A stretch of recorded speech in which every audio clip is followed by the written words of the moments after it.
If we can come to order.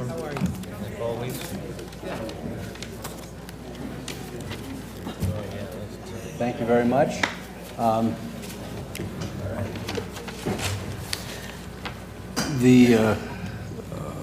Joan Livingston is still on vacation.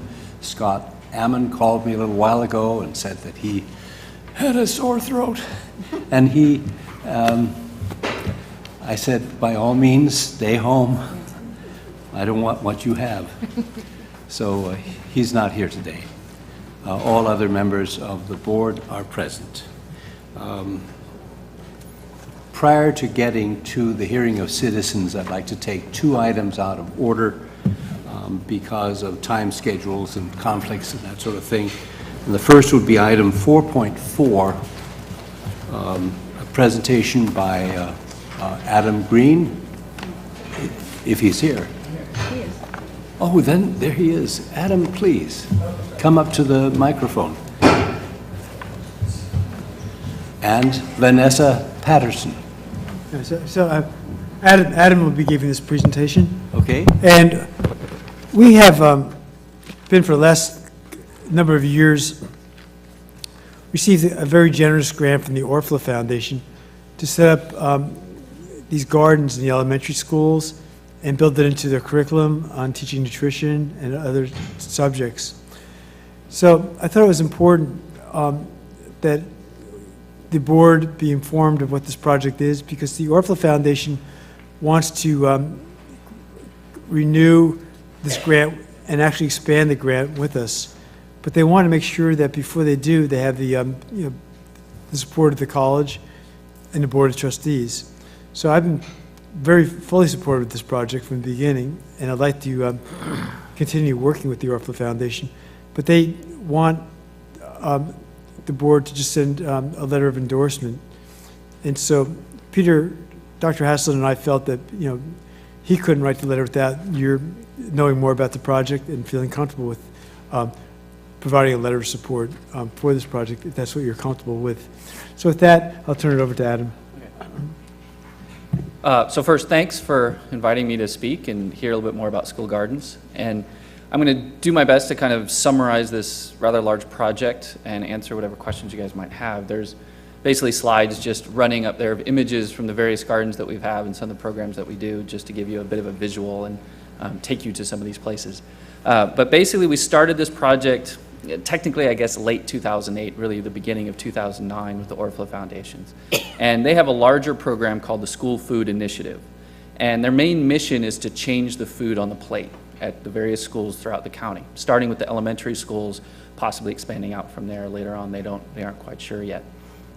And as a component of that, they wanted to add a garden aspect, because the idea is if children were in the garden, learning about where their food comes from, growing the food themselves, they may be more inclined then to adopt that food in the cafeteria or in their diets, and therefore change their eating habits. And a lot of this is based in the unfortunate knowledge that children are facing an epidemic of obesity and type 2 diabetes. And that's happening everywhere. Santa Barbara County is not immune to this.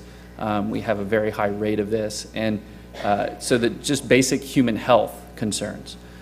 When we took on the program, and it was kind of an interesting way in which we got it, because they sent a request for proposals out to a variety of organizations. We were not one of them.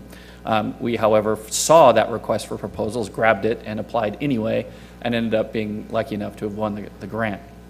And we adopted a little bit of a broader scale mission on this, which was to connect children with their food and their environment through gardens. So we wanted to bring in not only the food component, but also the larger environmental component, which included, of course, science. One of the basic aspects of these gardens is to integrate standards-based curriculum into the garden. So the children aren't just learning about how to grow food, they're learning basic math, basic English, basic science.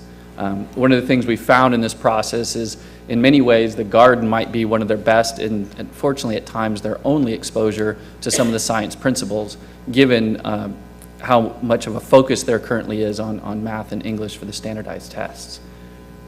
Currently, well, let's say we started off with just a few full-time staff members. and quickly determined from that we needed a larger staff, we needed to adopt a different strategy. The budget has increased since our inception.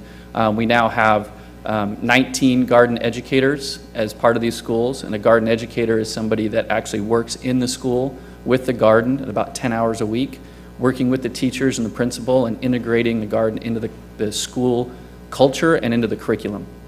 And these garden educators generally have 1 or 2 schools.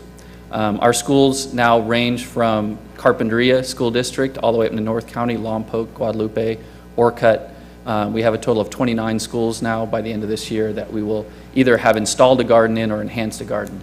That means we're reaching somewhere around 2,500 elementary school children on a regular basis. We're working with 60+ elementary teachers in these 29 different schools with 19 garden educators. We have SBCC students working as paid interns. A couple of former SBCC students are also garden educators. The garden educator position is actually a rather advanced position in that they're working with educators and teachers at the school. They're working with the children. They're working with curriculum. And so they really have to have expertise in a wide range of areas. We've been very lucky in our applicants, and we have quite a well-educated group that's quite passionate about these issues. One of our garden educators, for example, is also an adjunct faculty here. Another one has a master's in environmental engineering. These are people that have very high qualifications. We are basically at this point in time now looking at probably 2 more years of adding schools, so that by the end of the addition of new schools, we'll probably hit around 40 schools. The Orfla, we've gone through quite a transition or evolution, I guess is a better word for it, with the Orfla Foundation and how to run this program, how to manage it. We've all been learning as we go. It's been an interesting sort of system in that generally when you have a grantor and a grantee, the grantor gives the money and asks you for a report maybe at the end of the year. They look that over, they decide whether or not you've accomplished your goals, they decide whether or not to give you additional funds. What we have with the Orfla Foundations has been a partnership. We interact with them regularly, weekly. We're working with their staff on a regular basis. They know what we're doing on a regular basis. We know what they're doing, and we have been developing the program together. So we do report to them as always, but they are always in the know of what we're doing here, and we actually co-create the program with them. That's part of the reason why this program has been, I think, as successful as it is, and why it is we've been able to adjust the budget, adjust our strategy as we've found better ways of doing things, or if we've come up against obstacles. This has, I think, made this program very strong. It's also made this relationship very strong. When we first started this program, I think there were questions as to exactly what this program was and how it related to City College, in that there was so much going on off the campus. We were running into challenges like you're purchasing stuff and it's going to some school in Lompoc. We don't quite understand how that works. We have all of these people dispersed around the county. My hope is that the college community and the community at large is seeing this a little bit more holistically now, and that this is a program that is reaching 2,500 elementary school students this year and will continue to do so every year, and that these students may at some point in time become City College students. Their parents may be City College students or former City College students, and they're all voters in our community. And this type of program, I think, is creating some amazing community relationships. The City College is being seen as, the bringer of these great programs into all these various districts on a very large scale, and we're becoming more and more widely known for these successes. With that, I guess I'll just ask for any questions. Yeah, also this grant, the Orfla Foundation runs it through our foundation, and our foundation's been part of the partnership because they're helping us coordinate the staff, hiring the staff, through the foundation. And as this project has evolved and grown, it's become very complex, and between the Orfla Foundation, our foundation, Adam and his staff, the Center for Sustainability, we've managed to not only sustain this project, but grow it in a healthy manner going forward. No puns intended. But I want to thank Adam and his staff for just doing a phenomenal job. But I see it as looking for more opportunities for our students to have paid internships, to get hands-on experience in gardens, but also learning to be educators, working with school-age children. And so it's been a win-win for everybody. And again, what the Orfalea Foundation says, hey, we've been with you for a long time, we just want to make sure that before we go to this next level, and kick it up to, the amount of money they're putting in, that it has the board support, for this. So Peter, I'm not sure if you want to say anything in terms of, we need to get some sense of support, just in general consensus, so Peter can write a letter on behalf of the board. Well, that won't be difficult for me. I'm very supportive of a program that provides education. It doesn't cost the college any money. It makes wonderful sense. My only question is, how do I enroll to become a student? You have to be part of one of our schools, so Right. depends on what district you're in. If Okay. you're down in CARP, though, we've got a lot of CARP schools.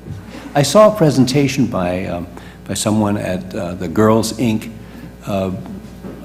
Event last week, and it was phenomenal to see those kids, to see what people feel when they grow stuff, and they make the connection between growing it and eating it. I think we're making a substantial contribution. And I think it expands beyond that as well. I see it in the staff, I see it in the garden educators, I see it in the student interns, the amount of growth in those individuals and the professional development there. We've had student interns go through our program and completely change what they're doing with their education and taking that and really embodying it. So I've really seen it as an educator, I've been able to see it as an educational opportunity at many different levels. It's been really rewarding. Anybody have a question for Adam? And Dr. Haslund, Vanessa Patterson's signaling to me that she wants to say a few words. I think I'd let her. Good. You know what? Vanessa, it's all yours. All right. Well, I just wanted to actually clarify, Peter, a point that you just made, that this program is funded via the Orfalea Foundation, and the foundation board is fully in support of this program. And as we've come to really recognize all the efforts that Adam and his team have made, and Jack, in regards to this program, it's really phenomenal. Thank you. Thank you. Okay. Thank you both. We move on to item 6.2. Peter, I think you got to get a general sense from, go ahead, Marcia. You got something. Well, I was asking if there were questions, but I didn't hear anybody. Well, I was just going to say, I think it sounds wonderful that they're going to expand this program. We're fortunate to be working with the Orfalea Foundation, and the program is, and Adam's team, and working with our own foundation. All of that coming together is just very gratifying. So I support the letter. Okay. I'm wondering if you need a motion, or if you'd like to have a motion to support this, because I think it's absolutely wonderful that we're doing this, reaching out this way, but it's also great for the students. We're teaching our own students about the interns, and they've got a job, and there are good jobs out there in this kind of work, so.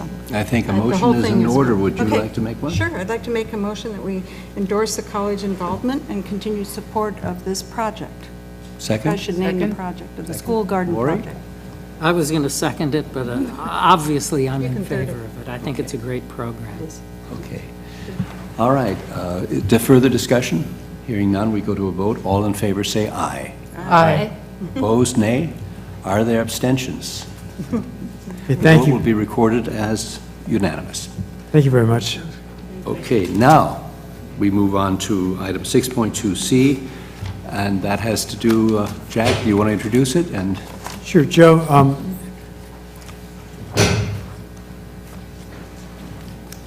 that was not much of an introduction. no, it wasn't. Actually, I was listening back the privilege of introducing it to Joe, and go ahead, Joe.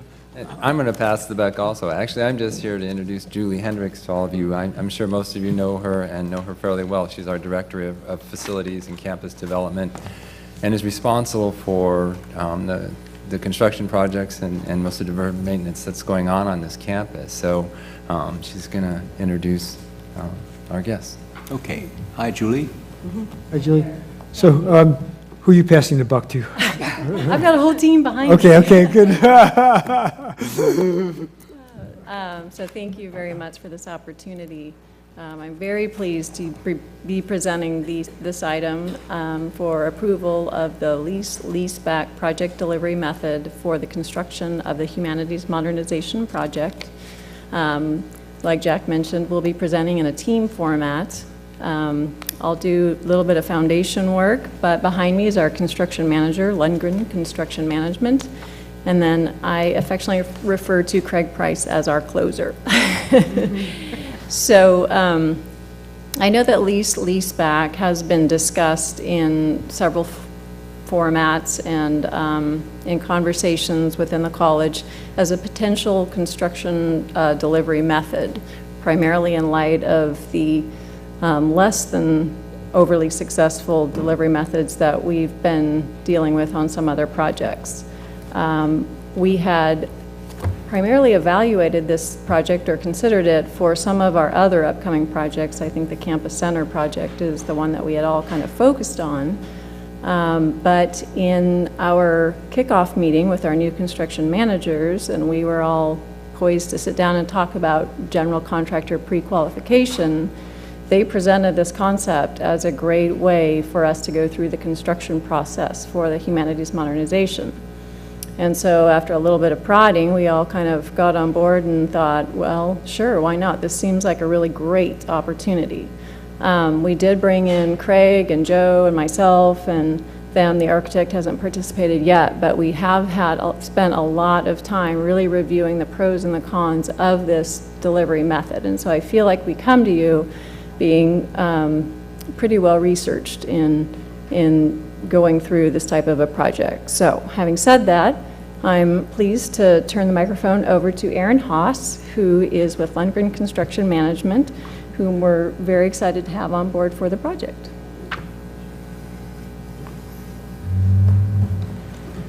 Well, thank you very much. As Julie said, my name's Aaron Haas. I'm the Vice President of Operations with Lundgren Management. When we first sat down and started listening to some of the concerns that Julie and the team had about some of the past projects and how we wanted to move forward and make sure we created a very successful team, I couldn't help but try to explain some of the successes that we've had in our company with the lease-back process on other projects. We've used this personally with our company, with LA Unified School District. Not that they're an example of how anybody should be managing projects, but I'm on TV. With the Burbank School District, with the Hart School District, William S. Hart School District, and we found that the team environments that get created by selecting a contractor through this process have been very successful so far. So as we had heard about some of the issues, we started describing this, and I'll take about 7 to 10 minutes to go through this whole lecture. This has been edited down from about a 40-page presentation. So I will move through it very quickly, and at the end, if anybody has any questions, please feel free we can open it up for that. I guess it's the other button. Sounds good. There we go. All right, so what is the lease-back process? It's authorized by the California Education Code for the community colleges in the Education Code 81330. For the K through 12 schools, it's 17406. It is very similar to any other construction delivery method in which you're allowed to develop and construct new buildings, remodel existing buildings, construct on-site or off-site utilities for the district. The way that this all occurs is the district takes a piece of property or a building, and then they create a set of lease documents, which I'll go over in a second, and they execute a lease similar to buying a car. You are leasing the building to a contractor, the Humanities building in this case, for $1 per year, and in return, the contractor will be making payments back to the district, the district will be making payments to the contractor and on a monthly progress payment type basis similar to regular construction. And at the end of the lease, the district will own the property again. The contracts are canceled and nullified, and the district will own the property. There is no difference in how you go through DSA. The plans are approved by DSA, and all of the input that you would typically have. This is not a design-build process. It's still fully managed on the design side by the district. The legal authority that I mentioned earlier, I just wanted to show as part of the reference here. These are 81330 is the community college. I won't go through and read this. I pretty much just described it. But these are the two codes in the education section that allow this to happen. A couple of the legal considerations. The SAB has approved this, although I list OPSC up here. They are also comfortable with this. I realize that the Chancellor's Office controls community college districts. But in 2004, Assembly Bill 1486 was vetoed, which has made this a fully acceptable process. At the end of my presentation, I have a bunch of community colleges and other K through 12s that have used this process. Prevailing wage is still required because this is public money, and if necessary, the district can perform a validation act, which Craig will go through and discuss in more detail in a few minutes. The benefits and drawbacks, this is really the meat of all of this. What makes this process a lot better? You get to, instead of going out and doing a hard bid process where you have to accept the low bid, no matter whether you like them or not, you've had problems with them in the past, which is the way the design bid build system currently is established. With leaseback, you get to have a best value selection of a contractor.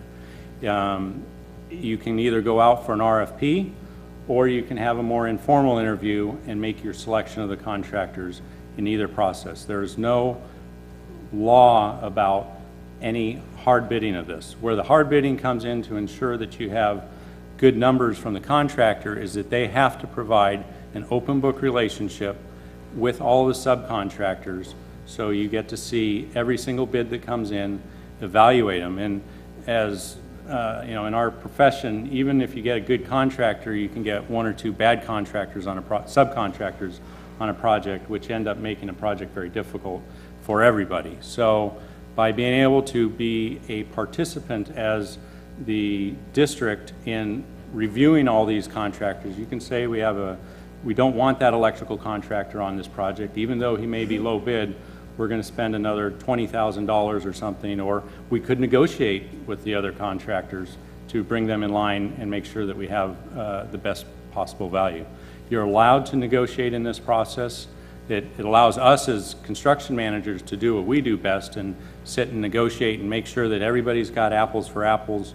We do that on a hard bid process by writing very detailed scopes of work, but we never have the opportunity to negotiate up front when you're in a hard bid situation because of the laws of, they call it unfair advantage. So in this case, we are allowed to do what the private sector does.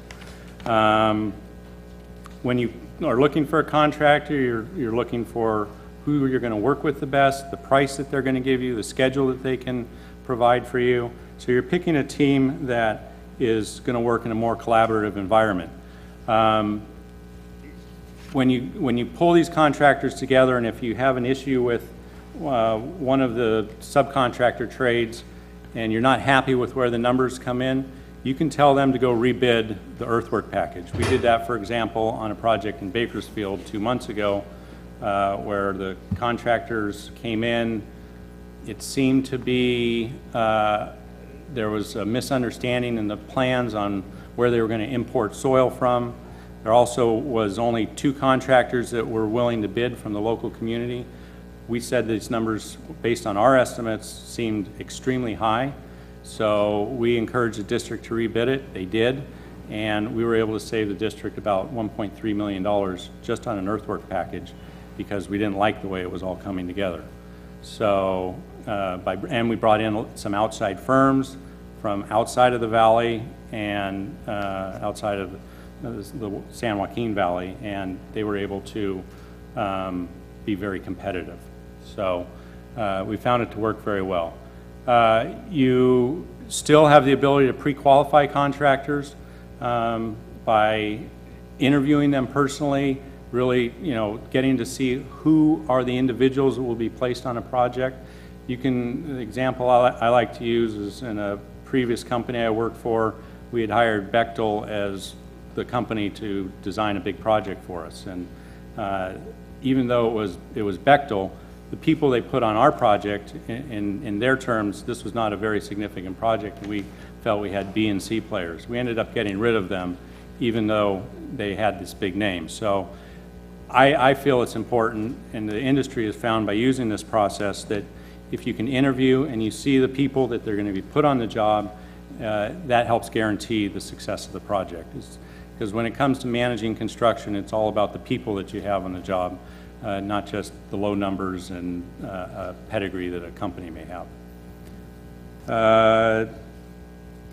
One of the big advantages that we see to this, and Craig and I were talking about how to manage this, is if we have a short pre-construction agreement with a company while we're negotiating all the terms of the agreement, you can have them do pre-construction services, review the drawings, tell us if they're, we're going to be reviewing them as Lundgren Management. There's already been a firm that has reviewed them as well that Julie has hired. But between that previous firm, the architect, ourselves, and the contractor, we expect to eliminate any significant change orders. And having them review this and tell us in their own words that they've reviewed it and don't see any change orders, we can write a contract that has a lot more teeth into it, that we don't expect to see any frivolous change orders. That's one of the things that we're very concerned of, especially in today's market. Contractors are bidding jobs very aggressively at very low percentages just to get the project, very low fees just to get a project, and then once they get that project, they just start looking for change orders and trying to make up their fees that way. And this would prevent that from happening. And as I mentioned earlier, we would have an open book relationship that they have to show us all of their subcontractor bids and billings on a monthly basis so that we verify that all their costs are true and legitimate. Through this approach, it helps reduce a lot of legal problems, and it creates a very positive relationship and gets rid of that adversarial situation that often happens and is such a black eye in our industry. It's really, I'm very pleased that this process is available so we can eliminate that. The only drawback that we have seen with this process is that it is still fairly new in the community college districts. K through 12s have been using this for quite a while. There's about half a dozen firms, community college districts that have used this, and the ones that we have spoken to have been very pleased with the process. It just hasn't been going on for 20 years or something like that. How does this operate? What type of contracts are required? In addition to a standard construction agreement, you have, which is fairly typical, you have a site lease agreement, a facility leaseback agreement, and then the general conditions. And this is all something that Craig's firm would put together for us.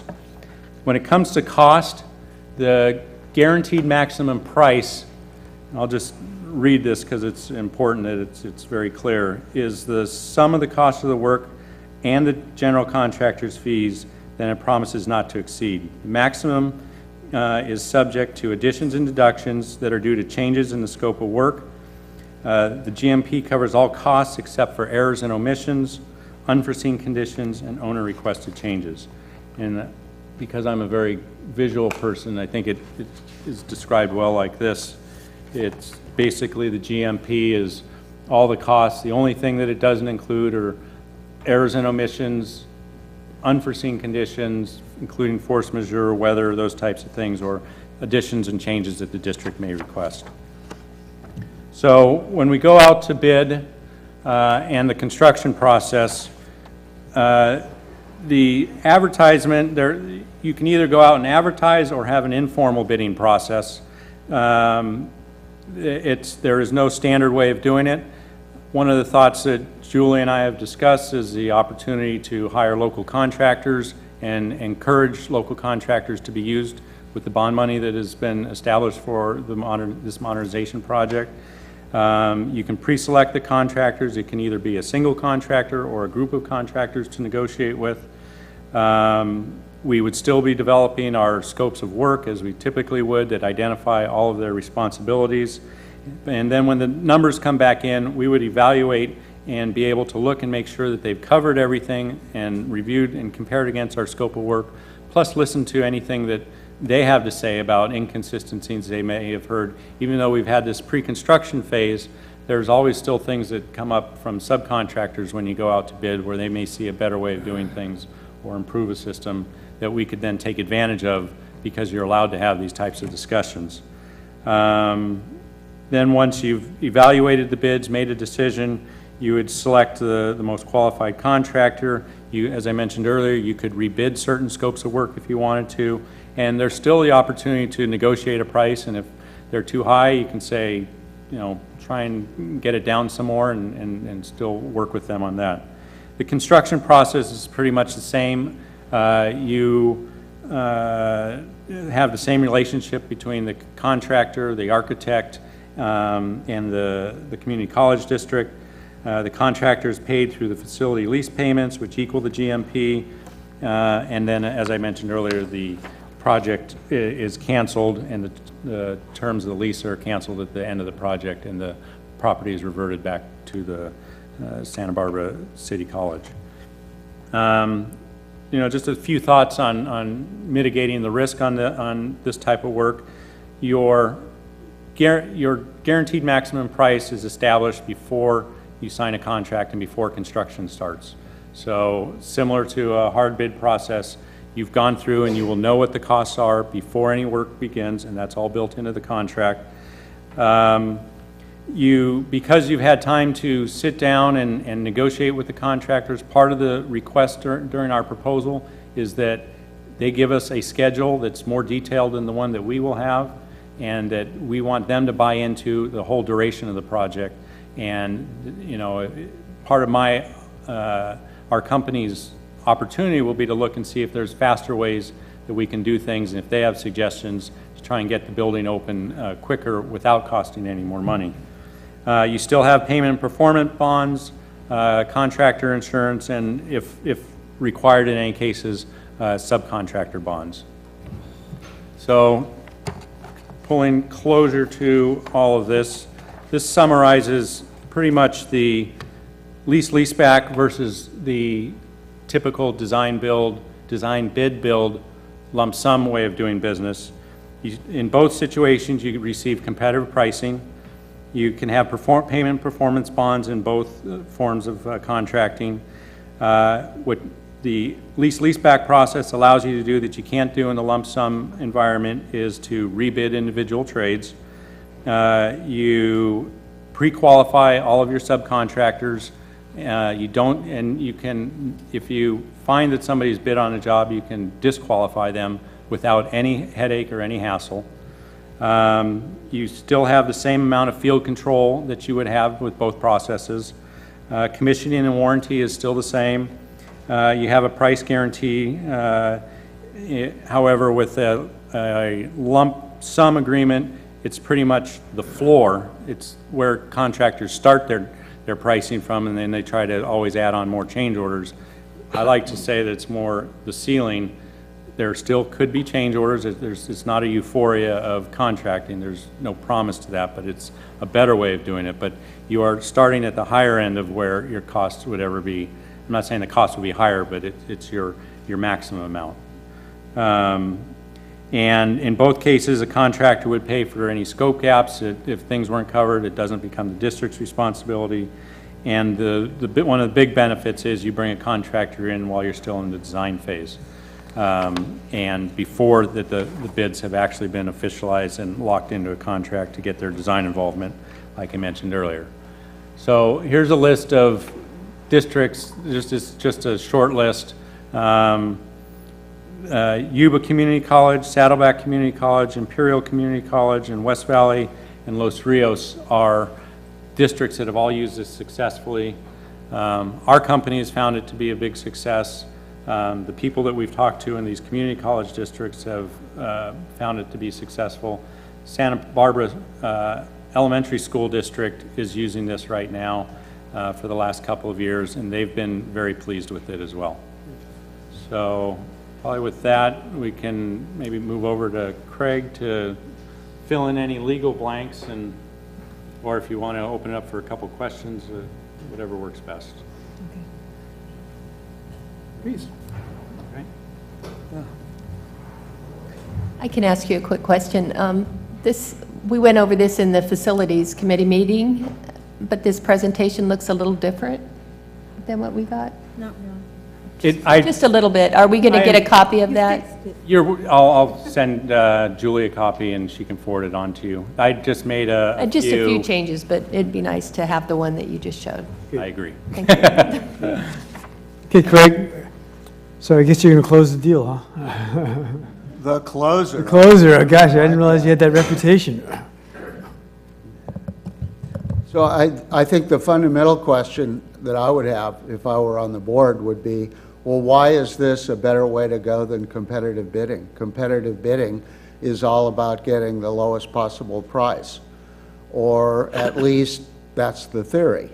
But as you all know, competitive bidding all too frequently over the years has resulted in contractors coming in, and in order to get the job, basically underbidding the job in anticipation of being able to make up for it in other ways. And obviously that's become a widespread problem, including here in Santa Barbara. Lease-leaseback is nothing new for school districts. It actually is something that goes back to 1957 when the legislature first approved it.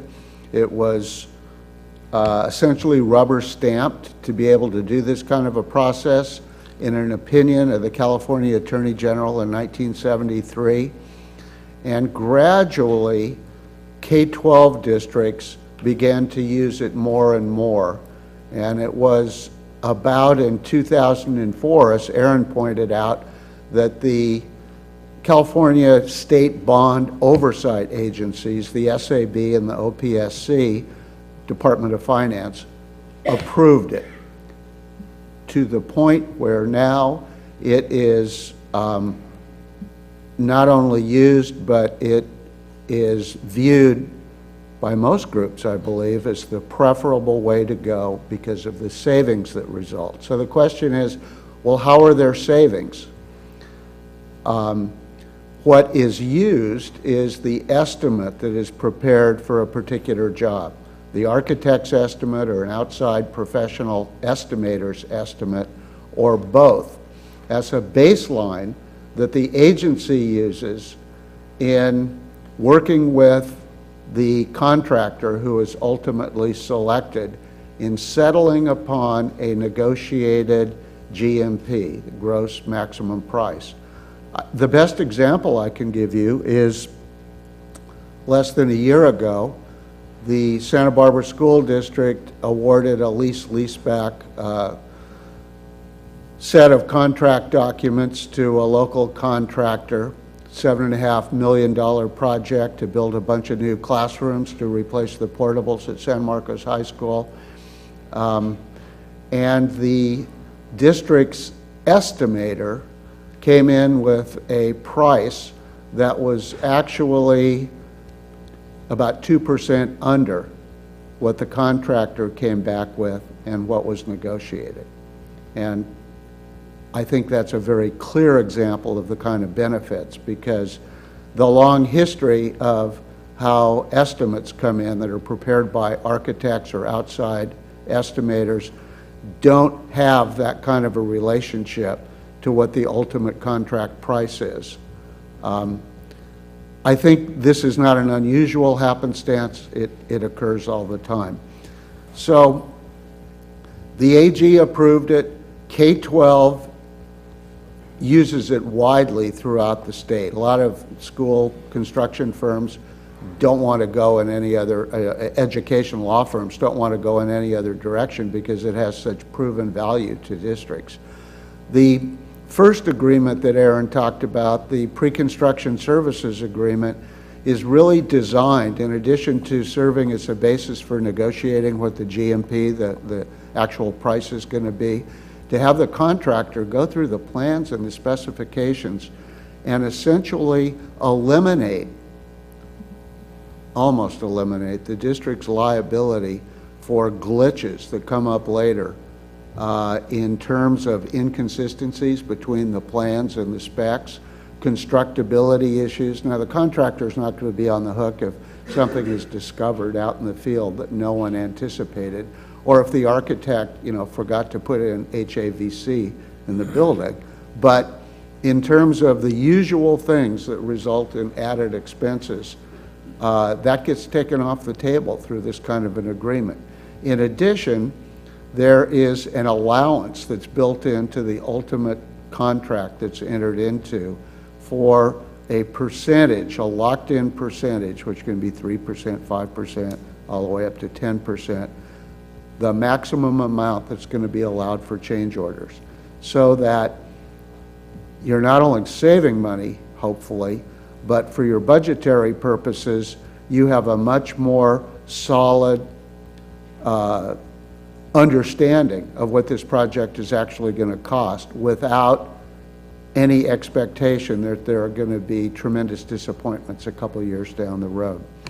So as I said, K-12 has been using it for years. Santa Barbara started using it for the Eilings Engineering Academy at Dos Pueblos. That was the first one that they've done, and it met with such favor that all of their secondary projects are now lease back, and the former elementary district, part of the unified district, is starting in on their first one with a small project at Cleveland.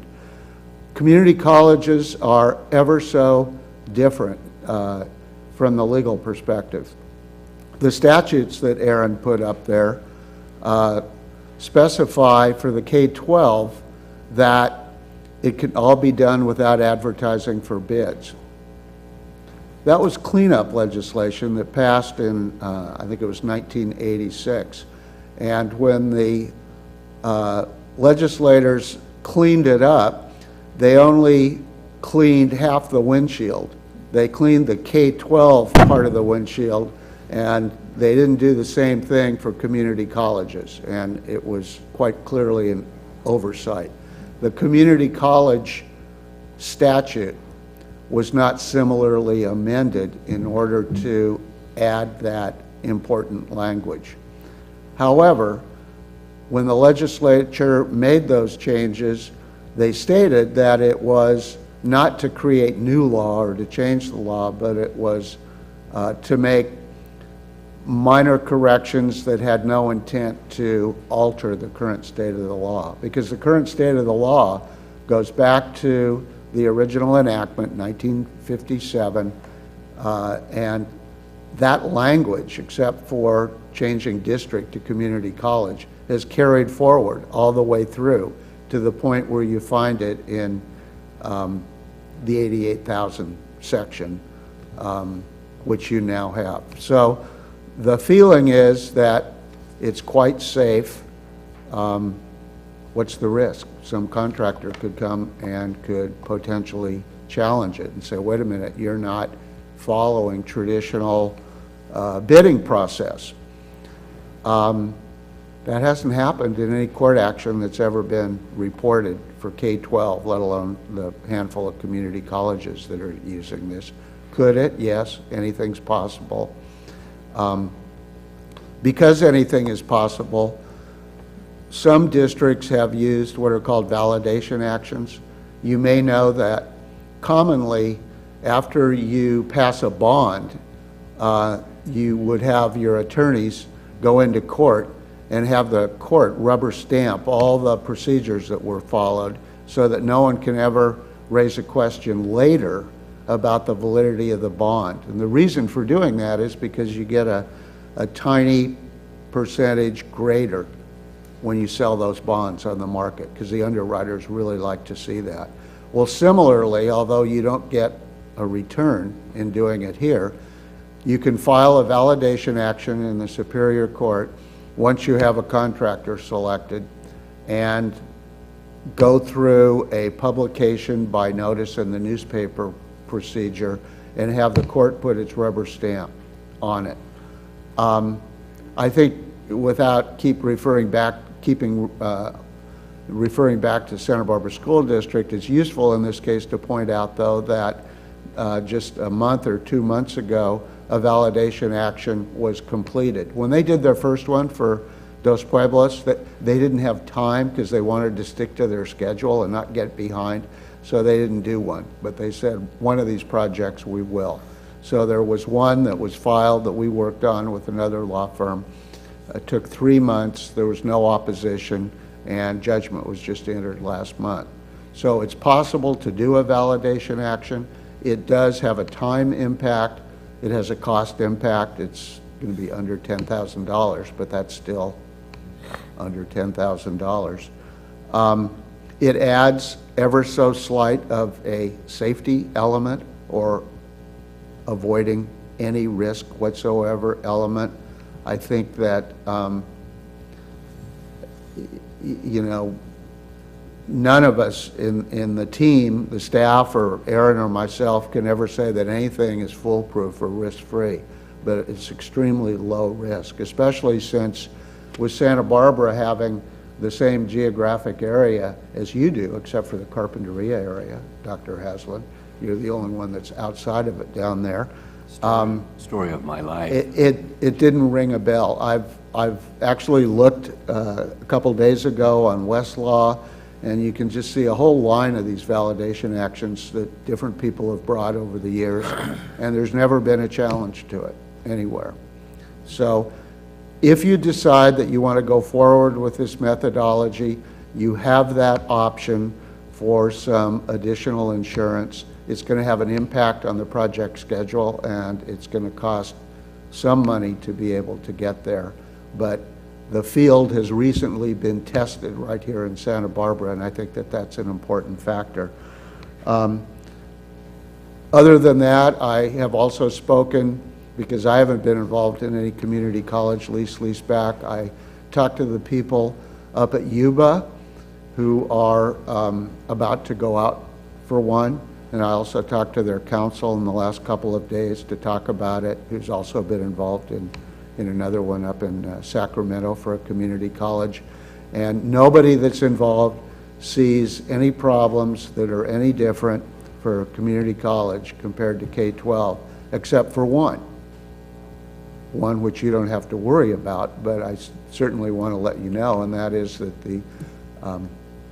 again, the Chancellor's office has not approved the use of this methodology when state bond monies are involved, which is not the case here. And I know that there are people around the state that are saying, well, wait a minute, you work through the Department of Finance, and Department of Finance has okayed it for K-12, you need to do the same thing. And so I think undoubtedly it's only a question of time, but there is that factor. So those are my comments. I'm pleased to try and answer any questions that any of you may have. Are there questions? Let me try just to clarify in my own head. The term itself, lease back, implies that we lease the building to a contractor, and that seems to transfer control. Is that right? Control of whatever happens inside that building. It's just like this, because we would enter into what's called a site lease, and we would lease the site to the building, to the contractor, and then there would be, at the same time, a sublease that would be executed, which would lease the premises under a sublease back to us. It's a legal, I don't want to say machination, what's another word? Blue smoke and mirrors. And so the district would get it back on a sublease, and under the sublease, the district would then make payments to its lessor, the contractor, and those payments are tied in to the construction agreement. So if you have $1 million GMP on a project that's going to last a year, then the district roughly would pay 1/12 of that every month to the contractor as a payment on the sublease. You have all the same construction documents, but it's structured this way because it's really patterned after leaseback arrangements that derived a very long time ago for personal property, in other words, not real estate. And then in the 1950s, it began to be used this way, and gradually has come to be an accepted methodology for doing facility construction work for public agencies, not just school districts. So Mr. Price did say, he was just generalizing about 1/12 each month, but it's done on a percentage of completion basis for the construction is what my understanding is. Well, if it's a 10-month project and it's $1 million, which would normally be $100,000 a month, then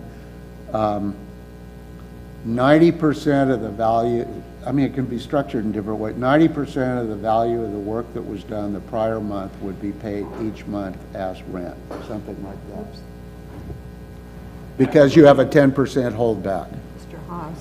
If I could add to that, typically, you could structure it, that is one way to do it. Another way to do it that is also done is based on percent complete of a project. So as if the project, like when it early starts out, you just doing a little mobilization, maybe for the first month, and a little demolition. And then as you start and you only have 1 or 2 contractors involved, that $1 million contract may be a $50,000 payment the first month. And as you get into the hot and heavy portion of the project where you have 20 trades all working on the project, it could be a $200,000 payment during the middle of the process. And this So- would be worked out ahead of time? Yes, it would be. It would be worked out in the same context that we would establish a schedule. We would expect them to be complete through each phase and each month of the project during a certain course of the time. We would have a projected cash flow. However, if they did not meet those objectives by a certain time in the schedule, we wouldn't be forced to pay them what was agreed to up front. We would still make sure that they are only paid for the actual percent in place in the field. Maureen? I have a little confusion with it. You're getting a guaranteed maximum price from the contractor, but yet once he starts, you say you start dealing with him and the subs. So to give you a guaranteed maximum price, hasn't he run most of his subs already to get to that price? So there's no surprises, I guess, if he's giving you a guaranteed maximum price. So my question is, after you get your guaranteed maximum price, and he's assuming with his work that a certain sub is used, and let's say that sub gave him a price for whatever the work is of $500,000, and then you negotiate with him and maybe get another sub that you both feel can do equally as good a job for $400,000. Who gets the benefit of that savings? And likewise, if after you negotiate with another sub, if it's $100,000 higher, does the price go up $100,000? Hopefully the latter doesn't happen. Yeah, I just wondered. The intent would, the way the process would work is all of those negotiations occur before you establish the GMP. Right. So you want to make sure that that contractor has gone out and spoke to at least 3 to 5 subcontractors, and that we are satisfied that they have received competitive pricing that is in line with the estimate that we are matching their costs against. And if we're not satisfied with that cost, then we would have them go rebid it. And we may suggest as a company that deals with a lot of subcontractors, and if we think that maybe there's some reason that the numbers aren't fair, we may suggest to add several more contractors, or we may do that up front anyways, to bring in good contractors that would do a good job on the project. So we would make sure that all those negotiations happen prior to a guaranteed maximum price being established. Then if there are changes that occur during the course of the project that are contractor generated, I guess, the contractor has to eat that. The answer to your first part of your question is the district gets the benefit of that. Yeah. Because you're working with the contractor over a multi-week process to establish the GMP. The books are opened up, they're showing you their bids, and you're going to make sure, or your team is going to make sure, that they're the lowest qualified subcontractor bids. And if the district, for some reason, says, oh, we don't want to use X, we need to use Y instead, and it costs $25,000 more, well, then that's going to be a district expense. So you're working with the contractor long before you have signed a deal with them at a guaranteed maximum price, is that right? That's right. Under the... Okay. So under you're just the- working together before you Correct. agree to anything contractually? Okay, so here's precisely how it most commonly works and what my experience is. You do a pre-construction services agreement. I can tell you that for Eilings, it was like $19,000. The contractor does his own constructability review, checks everything, makes suggestions if he sees any problems, and at the end of that, once an agreement is signed to do the project, there can not be any later claims, as I was saying, about there being inconsistencies. During this pre-construction services agreement, the duration of which for Eilings was only 3 months, and I think we can shorten it if you want to do it that way. Most of the work that is done is to have the contractor team working with the construction management firm, with Aaron and his team, and the district staff, to go through and to develop a schedule and to do all the work that's going to go toward developing a negotiated GMP. So the district would be looking at its own estimate for what the cost is going to be looking at the bids from the subcontractors that are coming in, would be looking at the contractor's proposed overhead, his own fee for the work that he's going to do, and that all gets negotiated. But the contractor doesn't have any guarantee that he's going to wind up getting the job until such time at the end of the pre-construction phase, the district says, okay, we agree to this GMP and we agree to these other terms and conditions. And at that point, then everyone would come back to you and have you execute these site agreement, facility agreement, and the attached, pretty standard form construction conditions that you're used to seeing.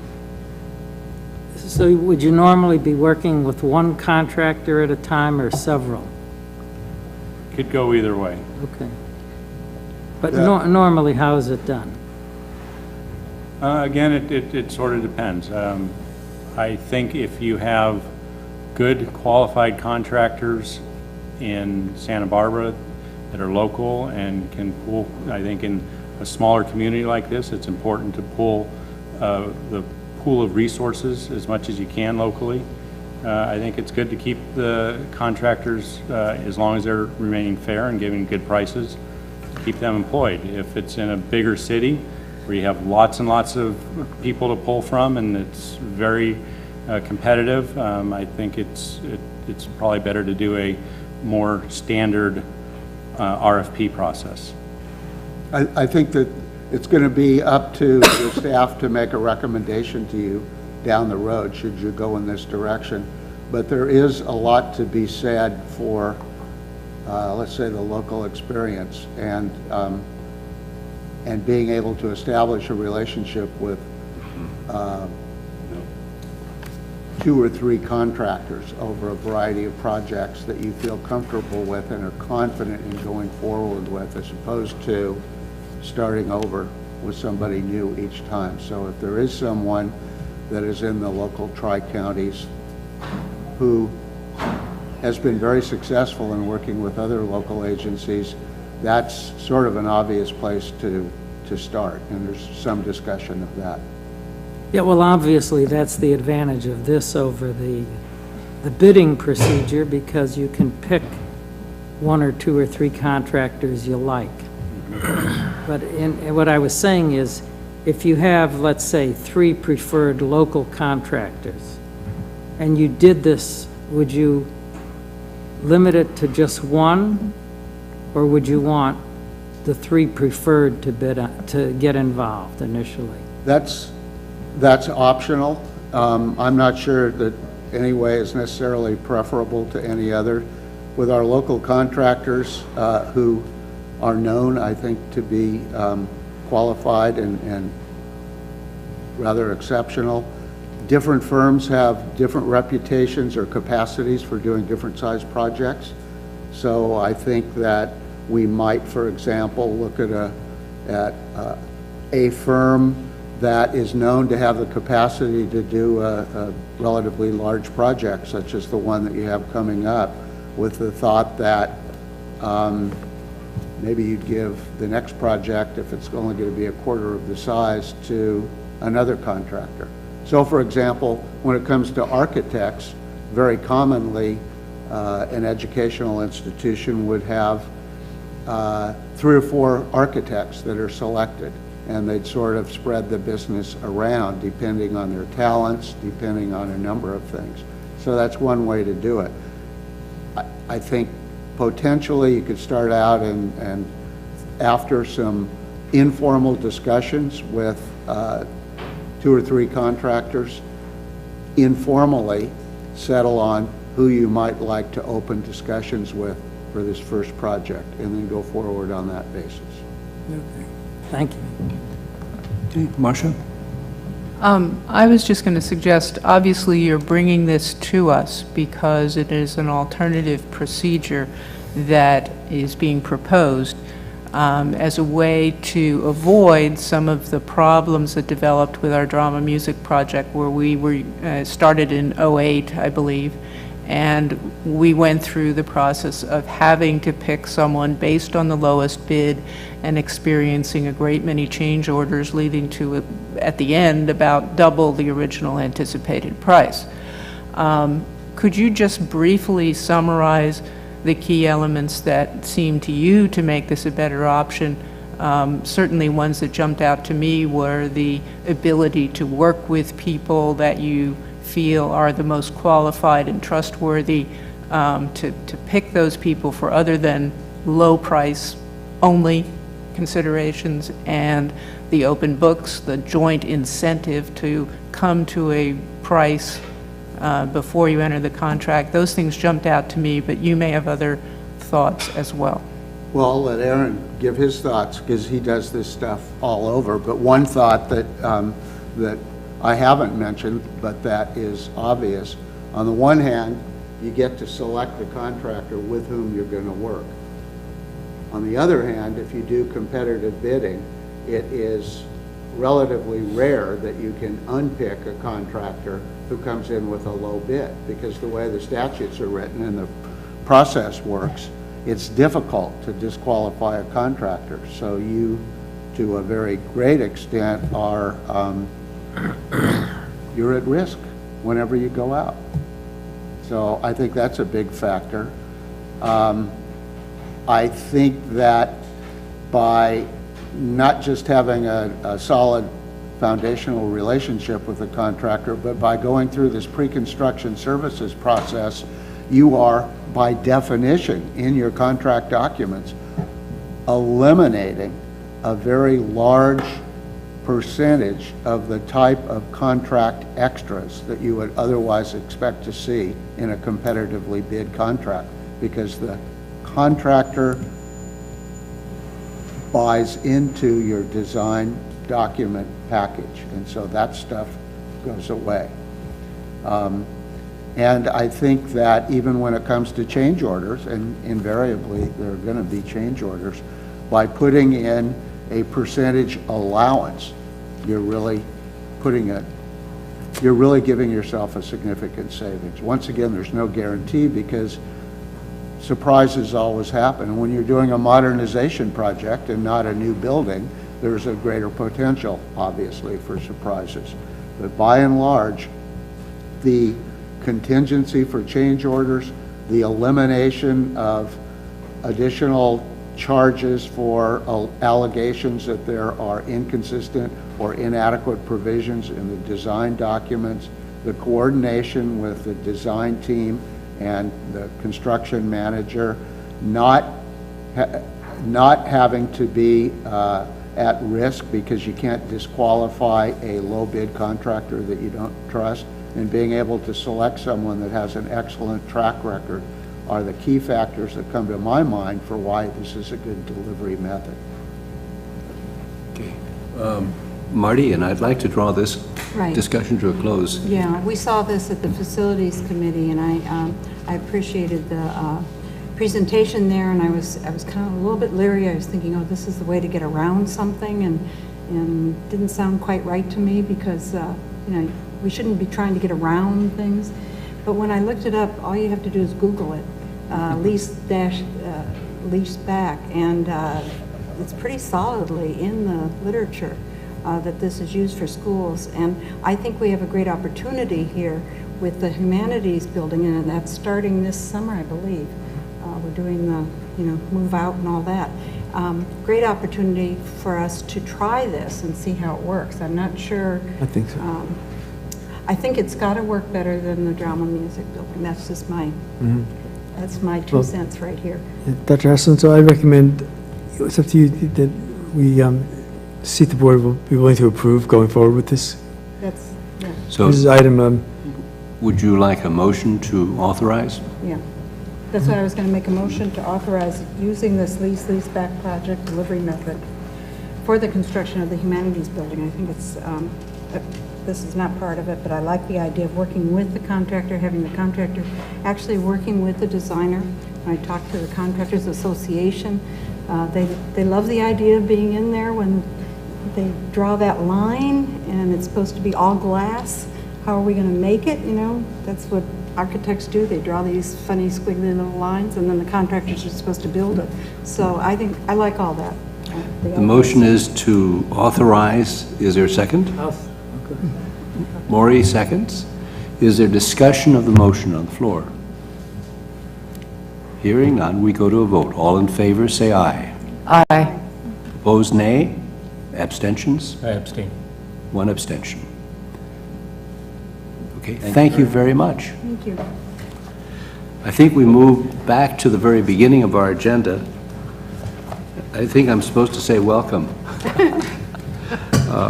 But we go to a hearing of citizens. And the first speaker is Candy Luria. Candy? Can we switch them? If Candy has no objection? Okay. So Vanessa, are you first, and then Paige?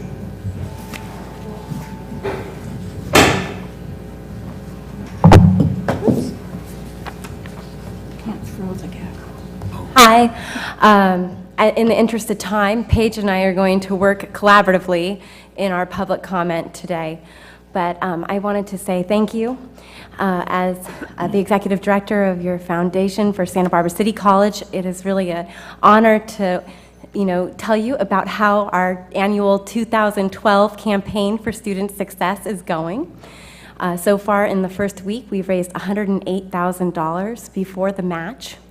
And I know for a fact we've raised more today, but I'm not prepared to give you a total as of this moment. But as you know, this is a community-driven, volunteer-driven campaign, and it involves several different aspects. But just for easy reference, we have a phone aspect of the campaign, a computer aspect of the campaign, and then we're asking people, and I would love to extend this ask to you, to work with me to make some major asks during this campaign to generate support for our students and our college. I have a few flyers to give you. The most important is a list of all of our call sessions and times that our volunteers will be gathering. It's incredibly motivating for them if you are able to attend any of those, to have you present. But I also wanted to let you know 2 offers that the foundation is making. The first is we're offering a year of free tuition to the student who raises the most funds during this campaign. And last night we had a gathering of very enthusiastic students, and we have had students raise $1,500 and more so far in this campaign. So I just wanted to share that. And we're also offering $2,500 to the faculty member who raises the most funds, $1,000 for the second prize, and $500 for third prize to use however they want in any of their programs. So we're trying to really reach out and embrace the whole community of Santa Barbara City College and our general community of Santa Barbara. But I wanted to direct your attention to our Friends Asking Friends. We are the only community college foundation to use this type of technology, and we are excited. Already we've had 59 people sign up to create their own teams, and they are actively raising funds right now. I'd love it if you would join me in setting up your own team. So Paige, with that, if you turn to sbcc.edu, you'll notice that there is a button that says 2012 Campaign for Student Success, Donate Today. When you click on that, you are automatically directed to the foundation website. Once again, you can click, you can start at the foundation website, but we wanted to make sure it was very comprehensive. So if you click on that button, but before you do, underneath that, if you wish, you can click and watch a video tutorial on everything we're going to talk about. It takes about 3 minutes. While we're waiting, as the total donations for this campaign continue to go up, I wanted to share we do have an anonymous donor who has generously stepped forward with a matching grant of $250,000. So we are really lucky to have her and this generous donor. So. But if you click on the Friends Asking Friends button, that little computer icon on our website, you are automatically directed to this page. And just would like to share, we have a fabulous board member, Claudia Lapin, who produced this commercial, and if we'd like to just show this to you. You'll be seeing this. Cox donated $40,000 in airtime. 18 people employed. Giovanni was a hard-working student at SBCC before opening his restaurant on a shoestring. Now that string ties together one more success, and that benefits everyone. Give a kid a chance at SBCC and help our whole local economy. When students succeed, economic growth and opportunity follow. Give generously to the Campaign for Student Success.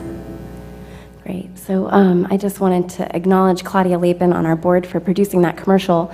Really quickly, it is very clear what we want you to do at this page. We either want you to sign up, log in, or donate now. Let's take you to a page just to show an example of what one looks like. Within minutes, you can create your own page and email and contact any friends or family. And it also can link on Facebook. And I want to acknowledge Peter Hasland, because I don't know if you know this, Peter, but when you posted it on Facebook, one of your friends saw and made a donation after that, completely unsolicited by the foundation in response to one of your posts. So thank you very much. Paige, if you click quickly. Yeah.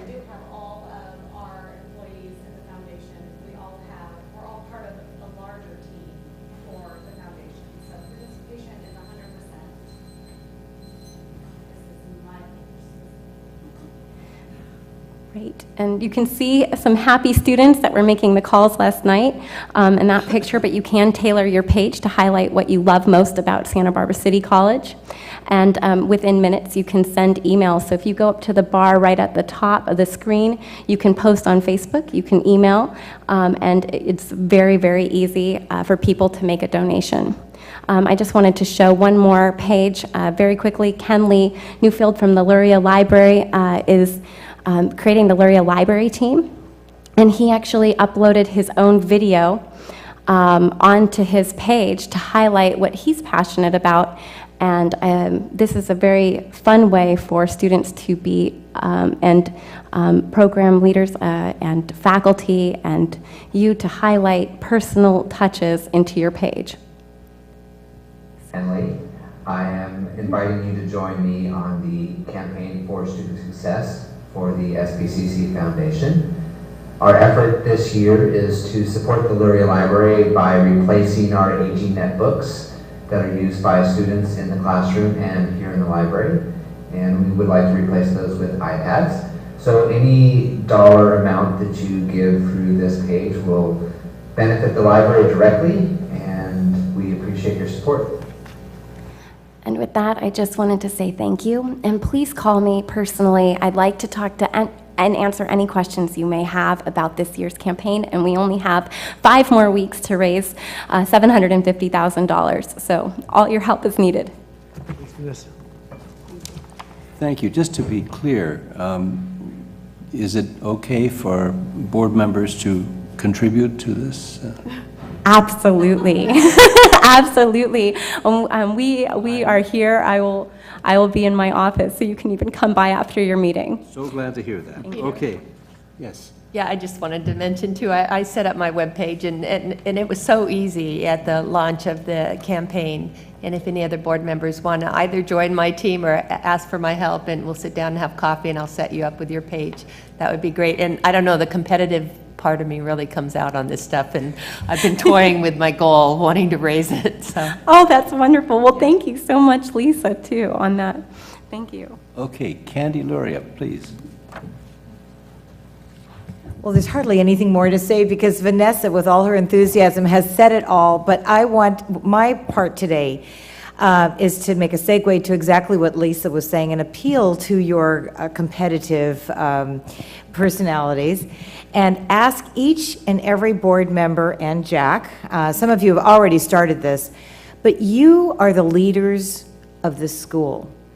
All the dollars that you raise is going to go back into the investment into the students. That's what we do. We take these programs, we take the dollars and we put it into student programs. Example, you saw in the commercial, Giovanni at Gianfranco's, he did his studying here. He went into the culinary program. He now employs 15 people, most of whom are SBCC students. That culinary program gets donations from the foundation so that it can exist. We have the library open extended hours because of the foundation. It's open 7 days a week because of the foundation. There are 4,000 kids a day, 4,000 students a day that use the library. Again, extended hours until 10 o'clock. Wouldn't happen without the foundation. So all of these dollars are going to go right back to give to the students. Please be leaders. Call all your friends. Don't tell me you don't have that many friends. We know you have thousands of friends or you wouldn't be sitting there.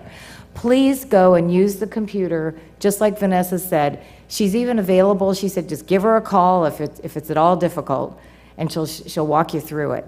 So again, we're looking to your leadership to do this as well. Thanks so much. Thank you. There is one additional speaker, but Dean, you want to speak at 2.2, right? Okay. All right, we move on to item 1.5, minutes of the regular meeting of February 23rd. Is there a motion to approve the minutes? So moved. Second. Motion is made and seconded. Discussion of the minutes? Just want to note, oh, I'm sorry. Lisa, go ahead. Just under 2.4, the first paragraph there, right before Joe Dobbs and Dr. Catherine Alexander, could we just insert the 2 words former trustees, Joe Dobbs and Dr. Catherine Alexander? Okay. Further, Marty? No, I just wanted to note that we're caught up with the minutes from what I can see, pretty much. Almost. But anyway, things are so much better, and I just wanted to thank you for the attempts to get it done. Further discussion of these minutes? Hearing none, we go to a vote. All in favor, say aye. Aye. Opposed, nay. Abstentions? Motion is carried. Item 1.6, communications. First, report by the Academic Senate President, Dr. Dean Evans, who is carrying one of the library's iPods. I don't think so. Pads. It's my personal iPad, the new iPad, I'll have you know. It's a requirement. I'm a computer science professor. I teach programming, iPad programming, so. I have to see the screen. Is it really much different? It's amazing. It really is. If you do a lot of reading like I do, it's worth the money. Yeah, that's the only reason I got it. Not just because it's a nice toy. It was an unsolicited ad or endorsement. That's all right. Well, we'll get Apple to donate to the campaign for Donate to the library. success. Yeah. I drive a 1985 car, if that's any counterpoint. I just wanted, Dr. Hasland, President of the Board of Trustees members, and Acting Superintendent Friedlander, just want to let you guys know what's going on in the Senate right now. And one of the things we've done is we've looked over the budget assumptions, so we're going through that at the Senate. We're going to discuss what those are and what potential impacts to the campus. We also put forward Carolyn Hanna for emeritus state senator status, state faculty, state academic senate status. So she'll be an emeritus senator to the state senate. And I'll be bringing that forward to the area meeting at the end of spring break on this Saturday. We're going through the college plan and also the technology plan. And we're also going to start ranking program review requests. That should be very interesting. Shouldn't take very long since we don't have any money. We're going to talk about some policy things. We're talking about enrollment priorities. There's some, the new enrollment priorities. In particular, there's a discussion among the faculty regarding the cutoff level. It's 120 versus 100 units completed. The desire is 100 units, but there's been some assertions about that may negatively impact science students, but we've been getting some data together, so we're going to present that, and it looks like it actually won't impact science students negatively, and it'll definitely help the college as far as allocating those resources. We're going to talk about the Budget Advisory Group recommendations to CPC. That should be very interesting also, because that's a lot of cut areas, and those are a lot of unpleasant topics, but again, they're things we have to be talking about, and we need to talk about these things way before we need them, or as soon as we can. We're also discussing faculty service areas, again, getting ahead of issues. We're trying to consolidate current practice into policy. And these are things that will go through BPAP and eventually show up on your desk. So just so you know, they're coming down the pipe. Two things of particular interest to the board, we're talking about speech, time, place, and manner for free speech, and also political activity. Those two policies are just beginning to make their way. We brought them forward to the Senate to get particular questions and concerns, so we can go back and actually formulate a policy before we send it into the process to be vetted. But before we did that, we decided, let's ask people what their concerns are. That way we can address those concerns right up front, and that was a great idea that Sue had. What was the second policy that you mentioned? Political activity. Okay. And that replaces a current policy. I think it's 2440 or something. I don't have it off the top of my head accurately. Two big topics we're going to be talking about in the Senate, well, actually three. One of them is we're going to discuss the plus or minus grading option. That's something that is quite an interesting issue. One of the things I'm glad to report is we have these terrible budget problems. I'm not glad about that. But we've had these horrible budget problems, and the faculty have been engaged, but not engaged in a high level. But man, you bring up plus or minus grading and the campus lights up. To me, that's a really good sign, because what gets the faculty excited? Grades, student success, those kinds of things. I think that's really that says a nice thing about the faculty. That's a plus. It is, it's a plus, yes, definitely not a minus. Well, it's not a plus yet since we haven't decided to do that, so. But we're going to have a forum co-sponsored with the Student Senate on plus or minus grading. We're going to discuss this issue and then, of course, vote on it in the Senate. Great. We also have two other issues. We're going to talk about classified reductions, because a lot of the budget impacts are going to be felt by classified staff. And so faculty, I think, need to be educated on what those could be, what the parameters are, and Liz has graciously volunteered to come to the Senate and kind of tell us kind of what parameters we operate under for our bargaining agreement, which would be really helpful for faculty to know this, because most people have no idea as to how the classified staff relate to the faculty's mission. And I think it'd be really helpful for them to know that. And then we have another difficult discussion. I'm into those for some reason. Where there's a dichotomy, mixed messages being sent basically to the board. And one of the things is we have said we want to preserve, jobs no matter what. Yet when situations have arisen where people are starting to move around, we're getting pushback from faculty. So we need to make up our collective minds. Which one do we want? And so that discussion will also take place in the near future. So a lot of weighting matters in front of the Senate, but I think it's really good that we're talking about those. Also, what's nice is, I think it's a sign of vitality in the Senate, the president election is coming up pretty soon, and there are 3 candidates. We haven't had a contested election with 3 candidates for quite a long time. So I'm actually very happy about that because it shows vitality of the institution. That's excellent. Any questions? Thank you. Thank you so much. JJ, representing the Associated Students, is next.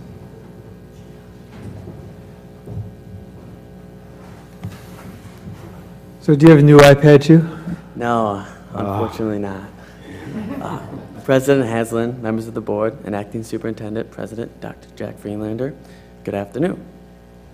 It is a pleasure to once again present to you all with the current progress of our students here at Santa Barbara City College. As you may know, it's midterm time and our students on campus are busier than ever.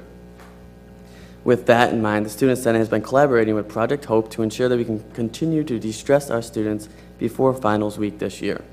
We look forward to what we can accomplish with our collaboration.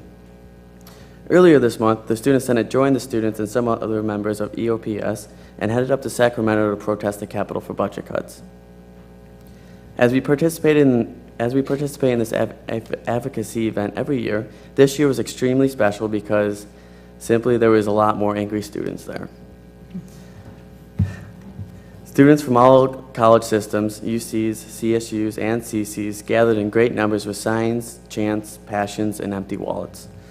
While there, Sonia Sultani, our Vice President of External Affairs, also took the initiative to meet with Das Williams and participated in a letter writing campaign for budget cuts. She has reported that her visit with Das Williams was very successful and that Governor Brown even responded to her letter writing campaign where he showed empathy for budget cuts during this time. Currently, the Student Senate has also been working with a campaign for student success through the Foundation of Santa Barbara City College. With this, we have already called and raised thousands of dollars. And on behalf of our Student Senate, we would really like to extend our gratitude to the Foundation for taking on this initiative, as it is extremely crucial to keeping students in the classroom and with the right mindset to learn. Lastly, the Student Senate has been briefed on the opportunity that athletes are currently piloting. It's called the program is called Grades First. During a presentation that Ryan Byrne, the Director of Athletics, gave to us, we were thrilled to see an increase in technology in the classroom.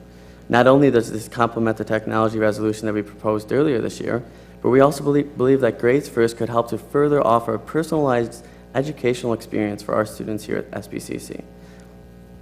That's all for now, and as always, we look forward to our continued collaboration with the Board of Trustees and to making our college even better than it already is. Thank you. And P.S., we're really excited to work with Academic Senate with this plus minus, so. Grand. Questions for JJ? Any question? Okay, thank you, JJ. Classified employees, Liz Auchincloss, welcome. Good afternoon, President Haslam, members of the board, Dr. Friedlander. The consultation group has met a couple times since I last talked to you. We've talked about the college plan, we've talked about institutional effectiveness. CPC spends a lot of time on that because it's important numbers for us to work with. We haven't yet received the budget cut proposals that the VPs were coming up with, so we hope to get that soon. And I would hope that that process can be as transparent as possible. Dr. Friedlander at last CPC mentioned something about doing some of it in closed sessions, so I just hope that most of it can be transparent. I debated whether or not I wanted to bring this up, but since staff have come to me, I thought that I should at least make you aware of what's coming up. The superintendent president met with continuing ed staff last week and mentioned that layoffs will be coming for you. I think their concern is, they know that there are budget problems and things, so their concern is that maybe their important role of keeping the continuing ed operation going isn't quite understood, and because of that they're not as appreciated as maybe they could be. So in the future, you may be hearing more about how they feel their role is, because staff do have a key role. I mean, when you go to cutbacks, you say, keep it away from the classroom as much as you can, but everybody really here is connected with the students. I mean, even from the groundsman to the custodian to the people that payroll, accounting to pay the bills, all the staff are connected with students. So when you say, well, we're going to have to cut operations, you have to realize that staff do have a key role. And so when you cut operations, what are you really going to be losing? And I think that has to be looked at very closely before you just do something, because you don't know what will end up, because staff are important.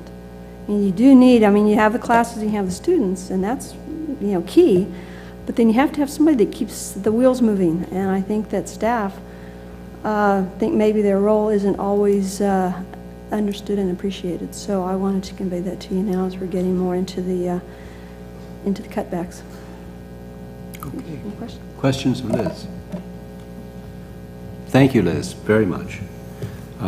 Jack Friedlander? Okay, there's so much going on, but the highlights are Marilyn Spaventa and Alice Sharper, working with Robert Ellis, took the lead in submitting last week a $4+ million Title V grant. We received the $4 million+ grant to increase transfer rates in science, engineering, technology, and math. So this proposal was to build out the rest of the program. So we're calling it the BEST, Business, Entrepreneurship, Social Science Transfer Program. It's all under the umbrella of the College Transfer Success Program. And these are the two components. So we'll find out hopefully in August whether we get this grant or not. But our plan is to go forward and roll out the science transfer program in fall and do the social sciences, humanities, and business in the spring. And we'll do, whether or not we get this grant, just the grant will help us tremendously. And that grant is in partnership with CSU Channel Islands. And their component of the grant is just terrific, what they came forward with on that. The had a host of events. We did a major event late in February at the MTD where we have a problem. We're leaving too many students on the curb because the buses couldn't accommodate it. They didn't have money to hire another bus driver. So they came up with the idea of field testing an articulated bus, which adds about 25% more capacity, but one driver. And we had a nice press conference with them, and it's working out well, the experiment. And I talked to Sherry Fisher, and they're pretty well committed to purchasing these buses in the near future, based on the experiment that's going. But again, it's one of the many partnerships we have with community-based agencies to leverage our funds and their funds, because we're all hurting. I gave a presentation earlier this month actually, with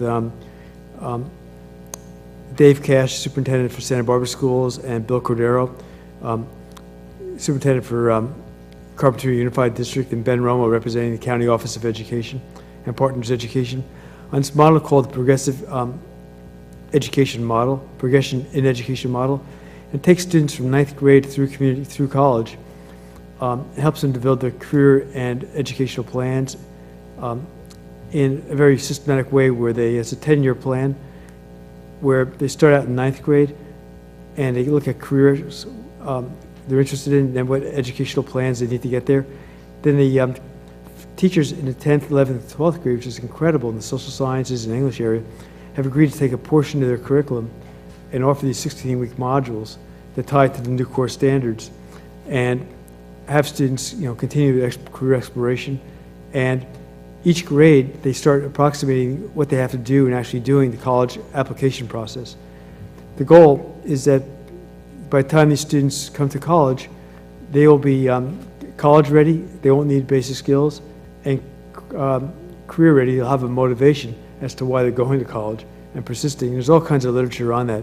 I talked to Dr. Haslam, and I think I'd like at the next board meeting for us to give a presentation on that model, because it's so far reaching, and the collaboration between a community college and all its school districts and the teachers is second to none. And UCSB is involved, and UC system-wide office is involved in doing the research component and they're very excited about it as well. So this is something that is part of the overall student success initiative that we're engaged in. Last Friday and tomorrow, we have meetings with the, I invited the 4 chambers of commerce, Santa Barbara, Carpinteria, Goleta, and Hispanic Chamber of Commerce, to breakfast meeting to tell us what they feel the skill sets are that they're looking for the current and future positions, as well as for their current employees. And what came out of the last week's meeting was very fundamental, but critical to what they're looking for. And it really will affect looking at our general education curriculum as well as our career technology education curriculum as well. We'll learn what we have to learn tomorrow, then I'll add it up and come back to the board at a policies committee meeting and then at a study session, what we learned.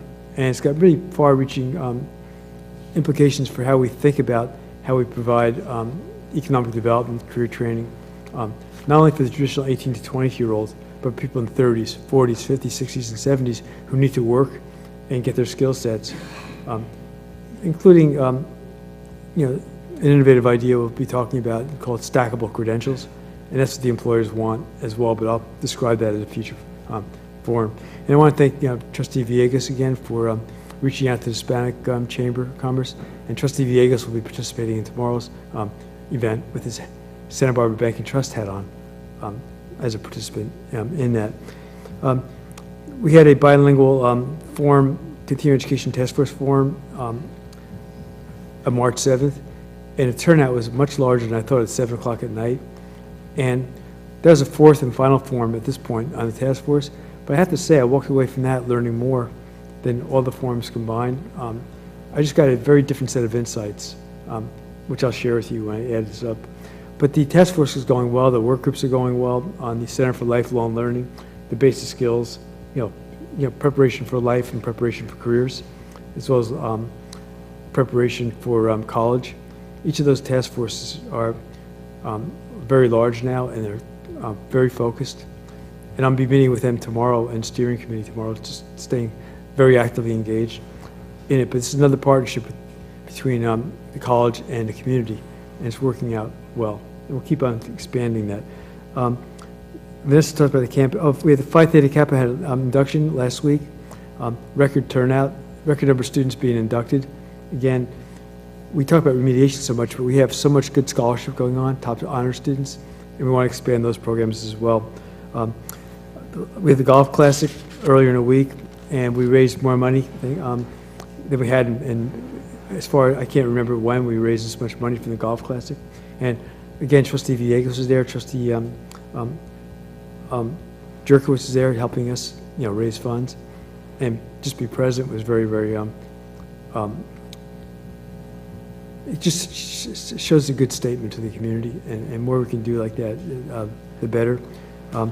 We had the new tenure faculty position ceremony right before this event, and had 9 faculty members being advanced to tenure. It was very nice, and 4 of the trustees were there, Trustee Haslund, Macker, Blum, and Macker. And were there, and Croninger, Trustee Croninger was there. And again, that meant a lot to the faculty being advanced to that.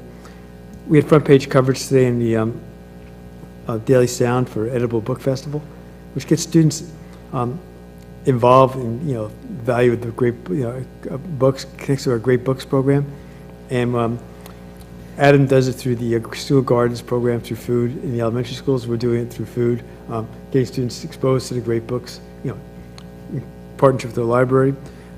Sally Singer got the 2012 Part-Time Faculty Member of the Year Award by the Faculty Association of California Community Colleges.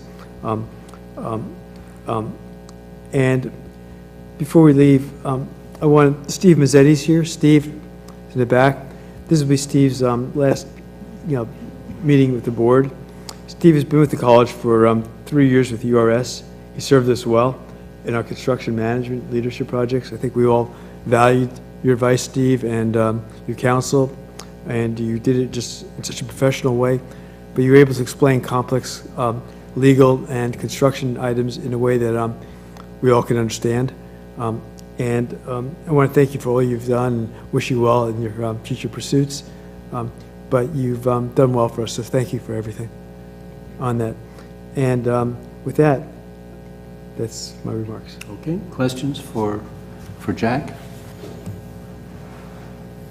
Okay, we move on to the final part of communications, comments from trustees about recent events, activities.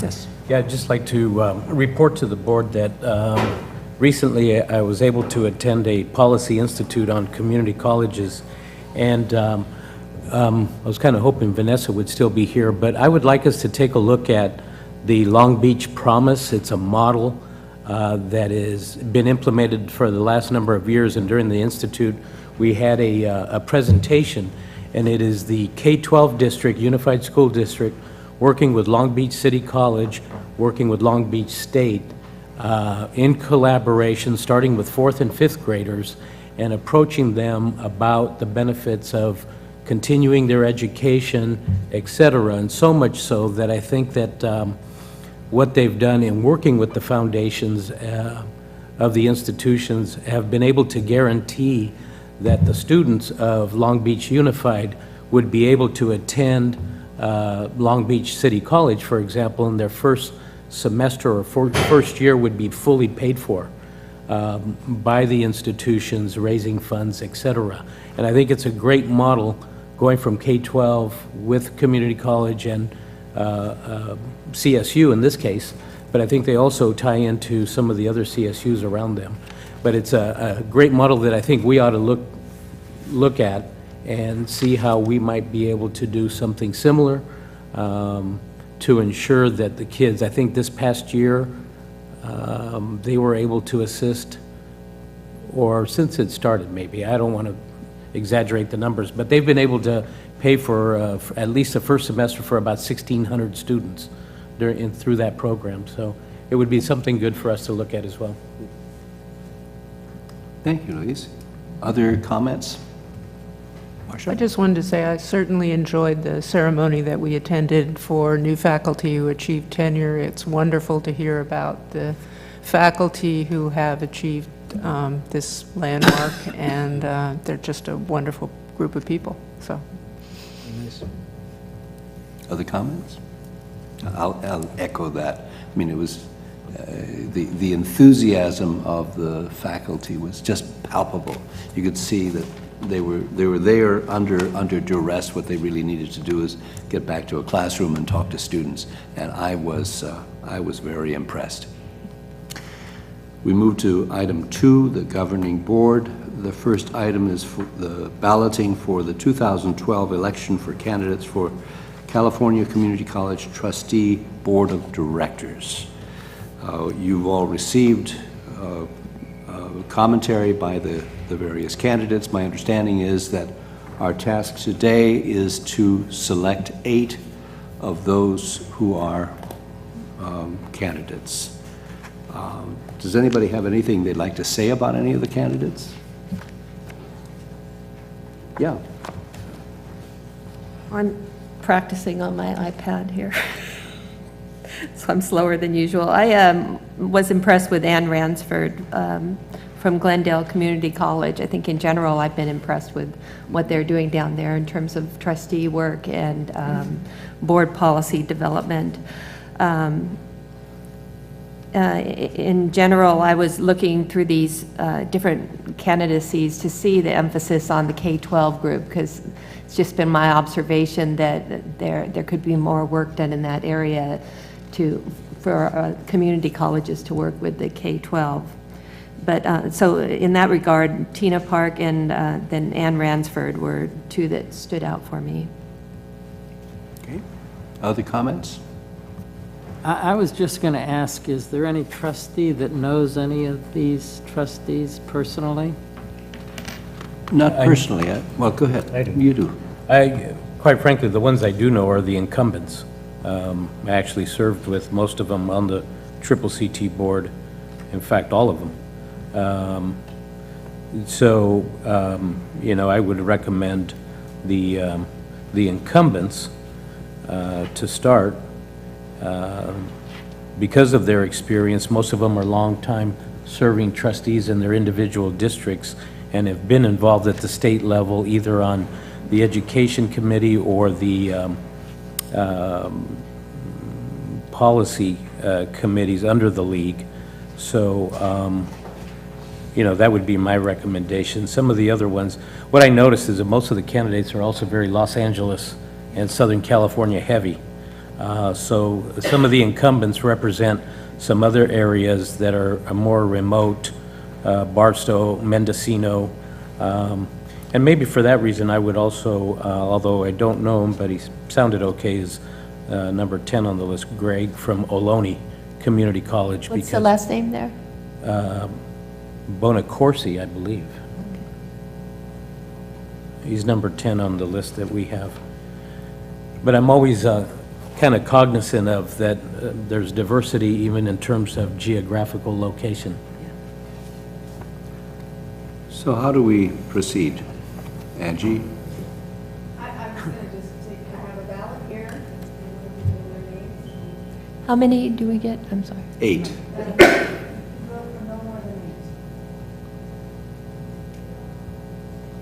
So basically, the board's being asked to select 8 out of the 11? And we should, So maybe it would work if we just used the numbering system and went around and each of us said which numbers we preferred. Would that work? Oh, okay. I have mine written down by name, but I can change. Okay. so do you want me to say the last names? Will that help you, or what, or by number, or what? What will help? Well, number's fine. Okay. It's off, but I can figure it out. Okay. I'm like, numbers 1, 3, 4, I don't want to go too fast. 3, 4, 5, 6, 8, 9, and 11. Which would be 8 of them.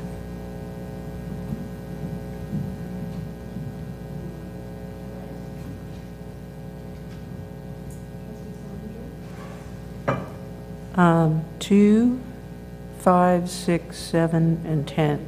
Oops. 6, 7, 10.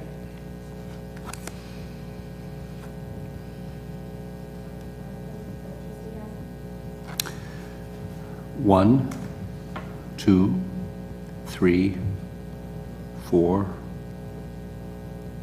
5, 6, 8, 9.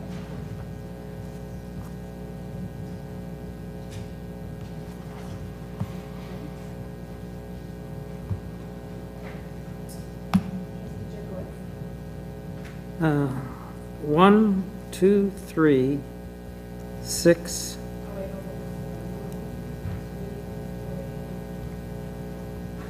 One, 2, 3, 6, 8, 9, 10, and 11.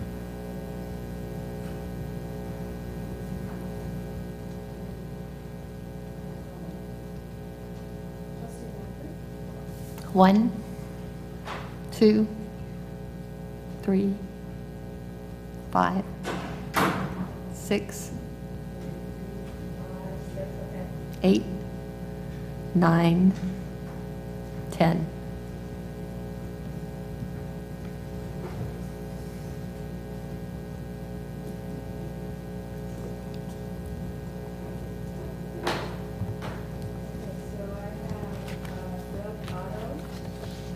Did we get Louise? Louise? Yeah, I haven't given you mine. We're still waiting for you, Louise. 1, 2, 3.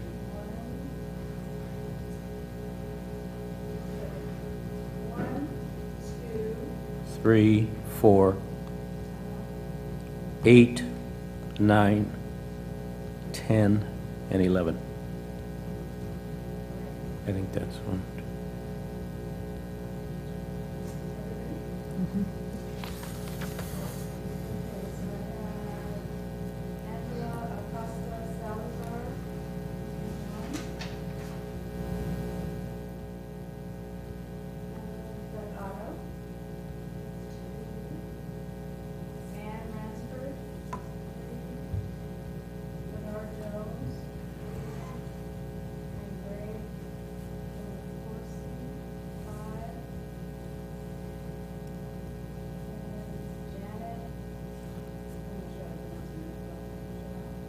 Okay.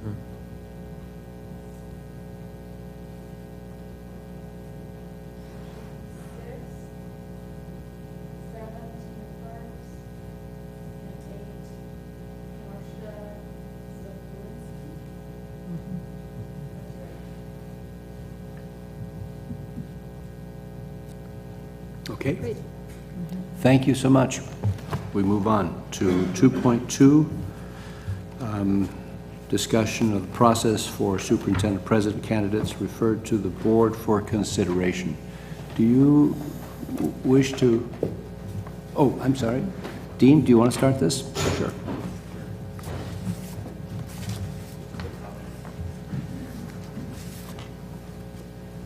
Liz and I are going to comment on this particular item. Thanks. Just with regard to site visits, I would strongly encourage them. When I look for superintendent Figlita, the site visits told us an awful lot of things that didn't come through in either the interview or the resume. When you say to someone who works for somebody, oh, we're thinking about hiring your boss, and they become upset with you because of the fact you're going to take someone they love working for, that does not come across on the candidate's interview, or it doesn't come across in their resume. I mean, when we went to hire our superintendent, we had people crying because we were going to hire the superintendent. They were so upset, and we had people angry with us that we were going to take the superintendent. That told us an awful lot that we had the right person, and it turned out we absolutely did. So I would strongly recommend to you guys that you please have site visits included when you do your final candidate selection.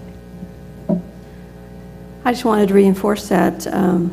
I was involved in the last presidential search, and we had site visits, and we found out things that we hadn't found out anywhere else. One of the things was one of the candidates that we visited had dissolved their academic senate, and that hadn't come through any other way except for the site visit, because one of our members went and hunted down the person he needed to talk to and found that out. So it is important to do site visits. And the presidential search before that, I wasn't on, but there weren't site visits, and I remember things came out about the candidate, and there was a huge blow-up, and much more than the last time. So I would recommend that you work out how you can do site visits. Okay, thank you. Thank you. I had distributed, do you want to say anything? Ed or Lynn? Please. Hold on. President Haslam, Board of Trustees, Acting Superintendent Dr. Freelander. The process is moving forward. We began the interview process today with the search committee. That process will continue tomorrow, Sunday, and Monday. And then after that, there will be a short list developed that will be submitted to the Board of Trustees for consideration. Liz, you want to add? We met with Dr. Hasland and Lisa Macker on Monday, and we were advising you on a process, and I think that you're going to discuss that some more this afternoon in terms of how you want to proceed and what steps you want to take in the next 4 weeks. Okay, thank you. Do you all have copies of the thing that I distributed? Okay. Do you have copies for us? This was, I think, it was a very, very helpful meeting with Ed and Lynn.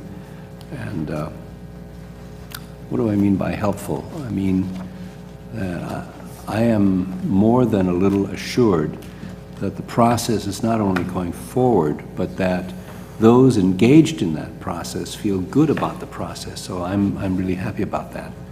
I just wanted to mention Sue Ehrlich was Yes. also at that meeting. Yes, she certainly was. I think our primary goal was to set a calendar for what happens next. Yeah, here's this. And shortly after we absolutely finalized it, we realized that this is actually a work in progress. We're going to be amending it because we hadn't anticipated certain things happening on a particular date. But on March 22nd through the 26th, as Ed has just indicated, the search committee will be interviewing candidates. I was asked to appoint an ad hoc committee to develop questions that, at least preliminarily, that we should consider as we prepare to go into the final aspect of the search process. And I have asked Maury Jerkowitz and I've asked Lisa if they would join me in being members of that ad hoc committee that would come up with essentially a proposed list of questions. And of course, this committee would report back to the board, and we would, as a board, finalize it. April 2nd is a time when we would call for a special meeting for a closed session for the purpose of receiving the search committee's report. And as previously agreed, the co-chairs of the search committee would be bringing us their recommendations. We would be having a conversation with them. The candidates are not ranked, not to be ranked, but nevertheless, they will have insights that they can share and from which we will benefit. The next item is on April the 9th, a closed session for the purpose of interviewing selected candidates. And we can't really predict how many candidates, so there's a variable here that we can't really schedule, so we're going to leave that a little in abeyance. We'll find a different date for scheduled public forums. It turns out that April 11th is also the date for a very important lecture, and that is the faculty lecture, and I hope we will all be there. So you can see some of the dates are a little iffy, and we'll return to that and see if we can't come to better decisions. The Board of Trustees will decide on candidates probably on April 16th or the 17th. That is, we'll decide on a candidate and a backup candidate. And then we go into negotiations. I mean, nothing is final until everybody says yes. And then our intent is on April 26th to announce to the world who our next superintendent president will be. We did have a discussion about other variables, including the usefulness of public forums. There was some who might argue that public forums are simply a way by which the board would itself be influenced by other people. We came to the opposite conclusion. We thought it would be a good way by which to judge the performance of the candidate with others. And so we supported the idea of public forums. Not the same with site visitations. We rather, and our minds may very well be changed, but the view was that as we would go to a particular location, it wasn't clear to me, it wasn't clear to Lisa, just exactly what we would be learning that we couldn't learn by access to the internet. But there may be something, and we'll have to really think about that. The suggestion was also made that maybe some sample writings should be put forward, but we decided that that was not appropriate, that it might even feel demeaning, and that we expect that our search firm, Stanton Chase, will already have vetted that aspect of the potential candidates. That's where we came down. Can I further clarify? Sure. You're talking about your process, which is really specific and perfect. The dates aren't locked in. Right. And one of the opportunities you have is to discuss amongst you what dates you would like to agree work for all of you to have your session where you're going to do the face-to-face interviews. They don't have to be the dates that you just heard about. They could be the next week. And then you also heard Dean and Liz say that they could do, or site visits could happen, and maybe that happens before your interviews. So it is a moving target. It is the month of April. It still is ahead of the schedule that you agreed to back in January. And getting a tentative date or 3 dates on your calendar would be fantastic. Right. And the reason for advancing at this rate, the reason for rapid decision-making should be clear, that we're in competition with a number of other colleges for these very special people, and we want our pick, by God. Yes? I certainly support that reason for moving forward quickly but thoughtfully. I am in favor of site visits. I hear Liz and Dean, and I'm also in favor of them in front of interviews because they may lead to questions in the interviews. So I'm wondering if we could accommodate that. What was the second thing? In placing the site visit and maybe even some of the reference checks which seem to follow interviews in front of interviews, because that may lead to questions in the interviews. I don't. So what sounds doable about this is that you could meet with your search committee co-chairs on the 2nd or 3rd of April, and after that session, there could be a week of site visits and reference checking or whatever that might look like before you schedule your actual interview. Yeah, there's a gap there already, and And the only other item would be, President Haslam, I think you were planning to appoint an ad hoc committee of the board to Right. deal with compensation Which at is- the appropriate time. I did. The ad hoc committee consists of Maury Jerkowitz, myself, and Lisa Okay. Macker. Got it. that was questions. That was You said not on compensation. Right. I hadn't really thought about differentiating or establishing a second ad hoc committee. Okay. I was simply thinking of them as same committee. So we have two open items, right? The site visits and whether we're going to poll each other on that. And then secondly, it looks like everything would just be advanced a week perhaps, or pushed out a week. So if we Why? could at this, from this schedule, Why? because if we're going to consider site visits, we would need to do that. We'd have to have some time to do that. I don't think so. But you've got between the 3rd and the 9th already. Yeah, you've already got a week there. And you may, Yeah. Well, you've got Passover and Easter in the middle of that, and I think giving your team the opportunity to work into the week of the 9th would be helpful in terms of, visiting campuses. Another thing that came up, let me just throw it all out there because I know it's hard for us to think on our feet. I know it was difficult for us in the meeting. We all came up with these dates and it looked perfect and then items came up. But the 8th is Easter Sunday and there were questions about people traveling on that day in order to be ready on the 9th in the morning to start their interviews. So that was something else that came up in terms of trying to squeeze in the 9th and the 10th.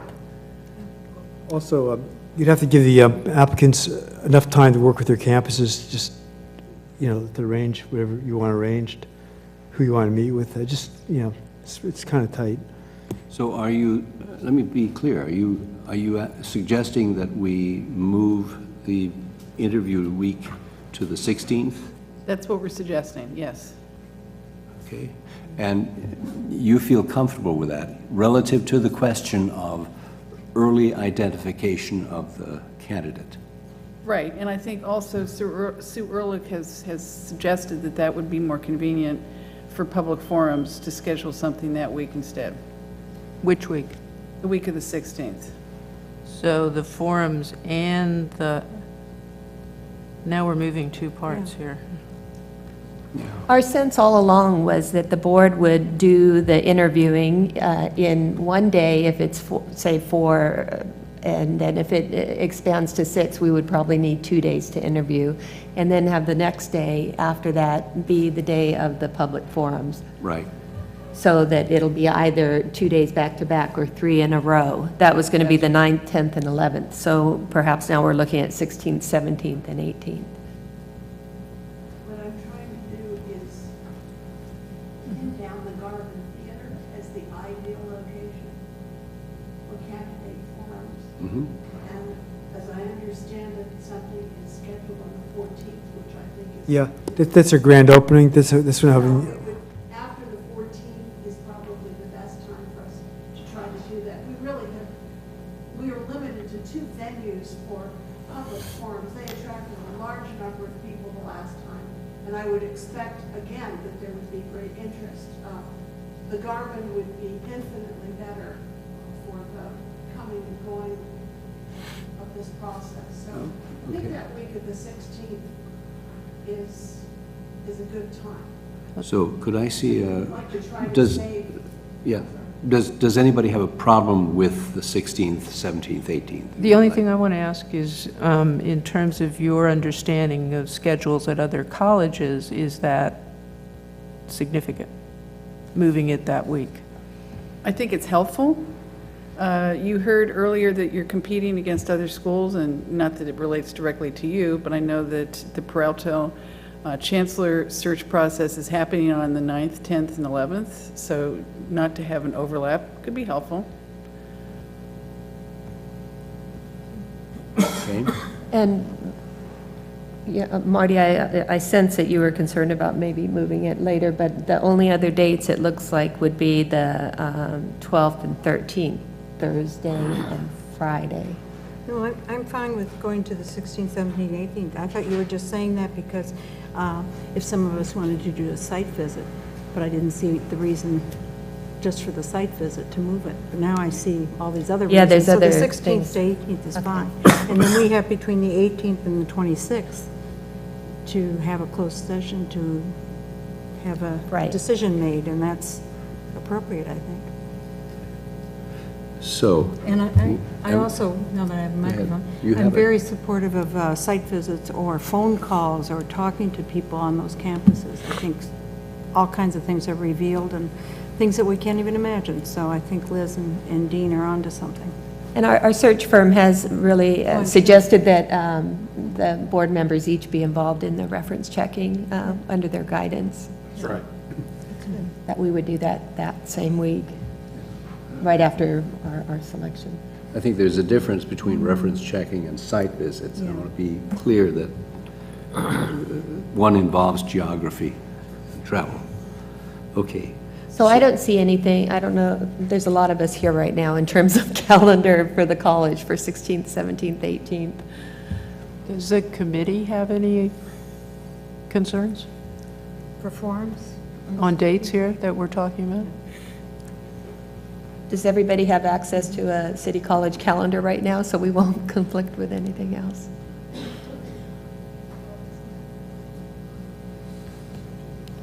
Okay. I sense that there's, Okay. so let's go ahead and decide that we're going to do this on the following week rather than the week of the 9th. And let's turn our attention to the site visit idea. Discussion about whether that's a good idea or not a good idea. I sense the tide is moving in the direction of a good idea. But then that leads to the next question, who's going to go? What was done last time? Last time we had a representative from the Board of Trustees, a representative from the Academic Senate, and a representative from CSEA. And that group made all site visits for purpose and consistency. And the representatives were already part of the search committee, the representatives from the Academic Senate and CSEA. They were, yes, the trustee had not been on the first level search committee. Logistically, it was very, very challenging. That involved 4 site visits, as I recall. It does take some setup and planning because you just simply don't want to pop in unannounced. You want to make contact ahead of time and request that people who occupy certain positions be available for certain members of the visiting team to interview, so that you want someone from the Academic Senate to talk with someone comparable, faculty members, and so forth. So that's why we're interested in getting this discussion, getting this direction. And last time, did you do the site visits before or after the board did their interview with the candidate? It was after, or it may have been a mix. There was some interviews. So was the site visit for just the finalists and the backup, or for all the candidates that came forward? The site visit was for the finalists. Okay. For only the finalist. For only the finalists, correct. Yeah, there were Okay. 4 site visits. All right? So, There were 4 site visits? 4 site visits. Well, when I Okay, said so that's finalists, that's then the comparable to the interview, or the final interviews. Right, what I was asking is, was it a smaller group of the four that were presented from the search committee. And you're saying it was everyone that was presented by the search committee? Those were the ones that the board asked and treated as candidates who went forward to forums and then had site visits conducted as well. Okay, now I'm clearer. I didn't hear the S in finalist, so now I heard it. Okay, and you're saying the same team visited all sites? Okay. That is a burden. But maybe that's useful. Yeah. Well, and, we have support, obviously, from the Academic Senate and CSEA already to do that. And so I'm sure we can find someone here who's willing to do that. Okay. You'll be happy to know there are no candidates from Kandahar.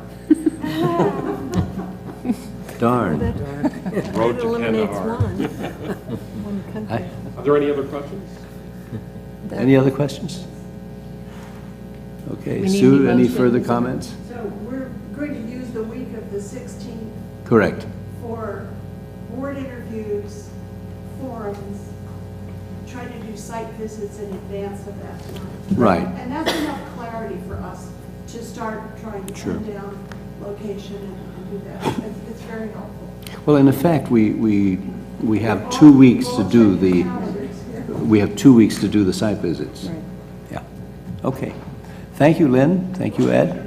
Thank you. And any further questions or comments? All right.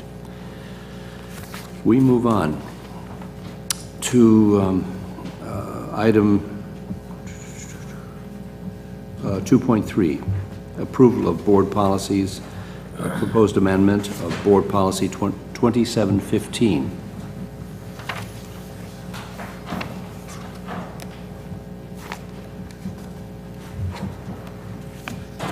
Marcia?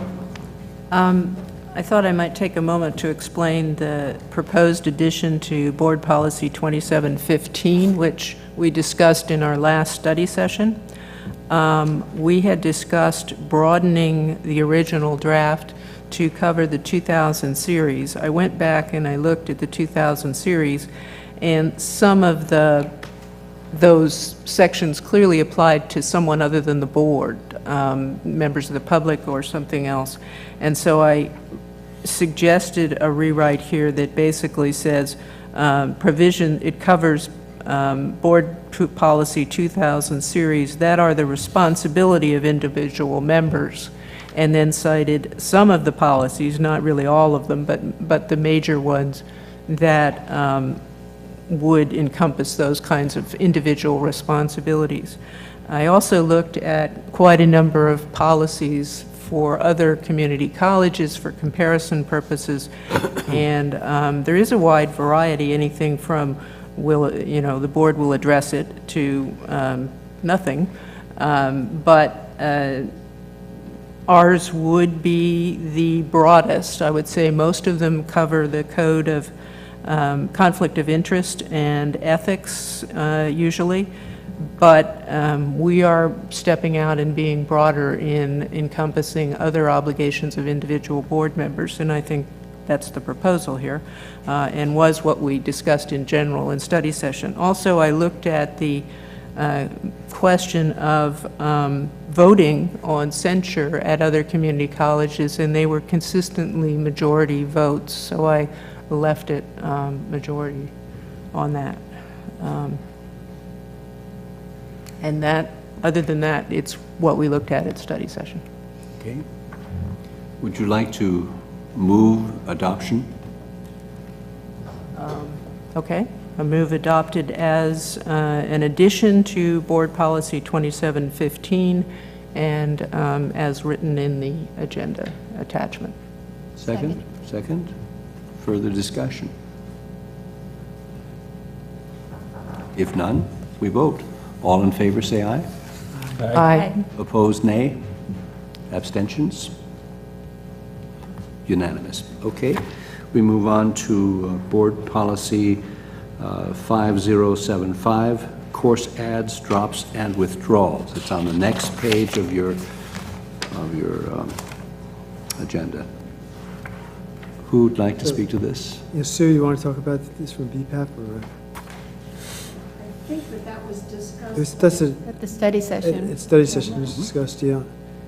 And just to keep us in compliance with changes in Title V regulations, so this is pretty much updating our policy to be consistent with changes on Title V policy.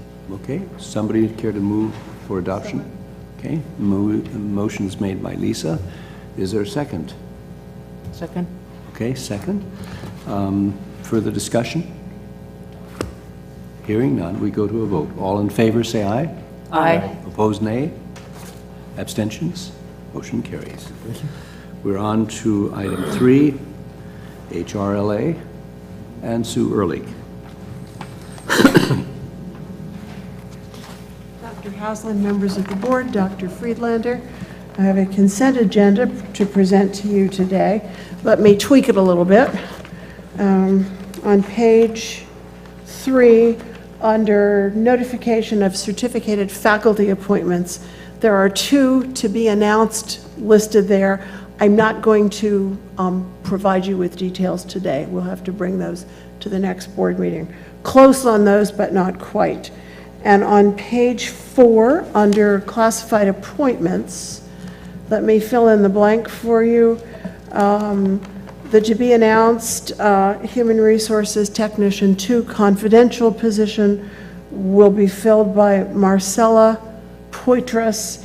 It will be rate 126/7, and the start date will be April 1st. Those are my only modifications to this. Yes. I would just ask that we pull out the musician volunteers, page 10, attachment E. That is an item covering musician volunteers for concert band. They're not paid.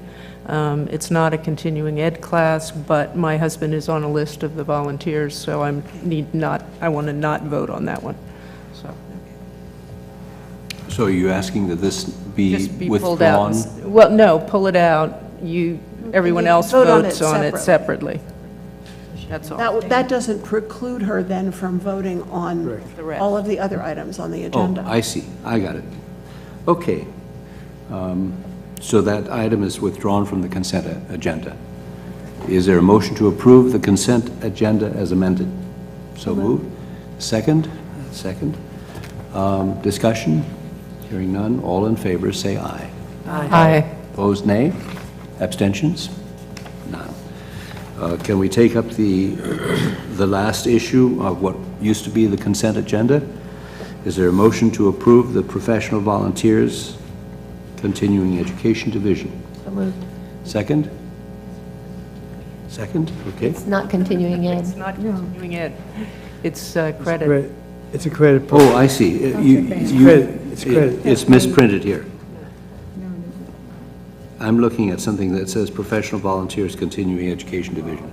Just above that is one item that was removed from okay. the volunteers. I got it. So the concert band musicians in the credit program. I Just see. need a motion for that one. And That's my motion. That was Lisa's motion, that was Maury's second. All right, now at least we know what we're voting on. At least I know what I'm voting on. All in favor, say aye. Aye. Opposed, nay?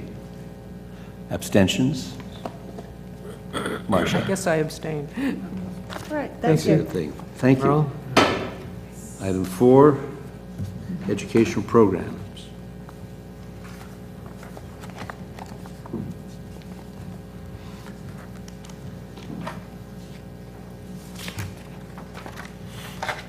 Good evening, President Haslund, members of the Board of Trustees, and Acting Executive Superintendent President Jack Friedlander. Yes, right. Well, I get, it's my been a long day. title's getting longer, right? Your Highness. Right. Okay, first item is to recommend approval of the courses and program modifications that were approved by the Curriculum Advisory Committee on March 5th.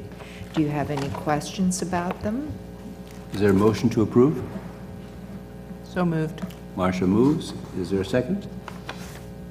Second. Maury seconds, I'm sorry. I was looking in the wrong direction. All right, questions about the courses we're about to approve?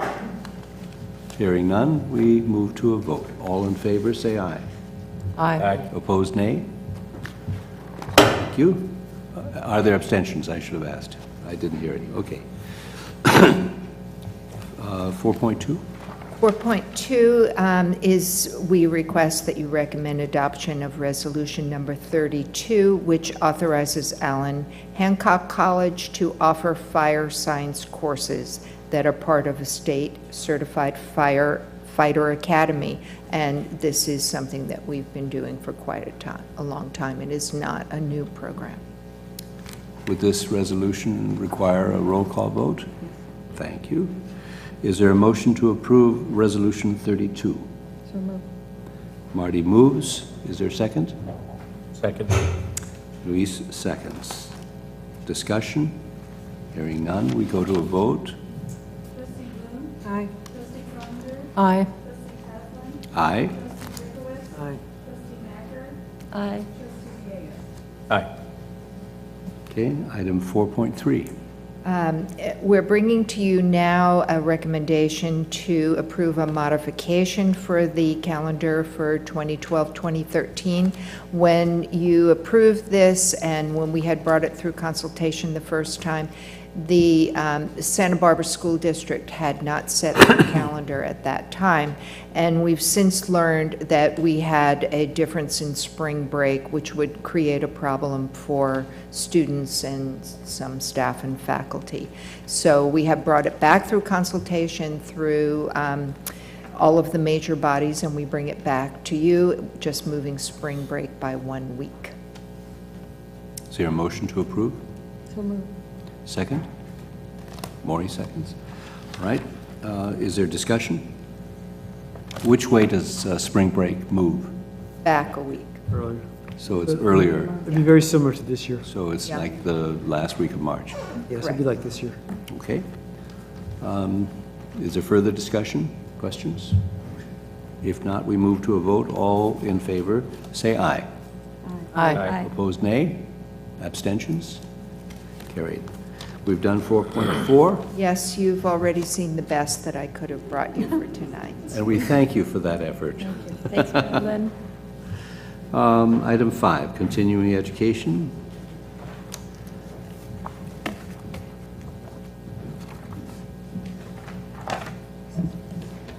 Dr. Haslam, members of the Board of Trustees, and Dr. Freelander, I'd like to recommend approval of a new community service course in the Continuing Education Division.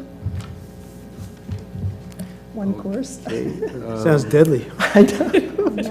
We'll make up for it next time. Waited Believe me, 2.5 next hours time, for we'll this. make up for it. Yeah. Item 5.1 as the attachment. Is there a motion to approve? So moved. Okay, Lisa moves. Is there a second? Marcia seconds. Discussion of this course. Hearing none, we go to a vote. All in favor, say aye. Aye. Opposed, nay? Abstentions? Motion's carried. Good.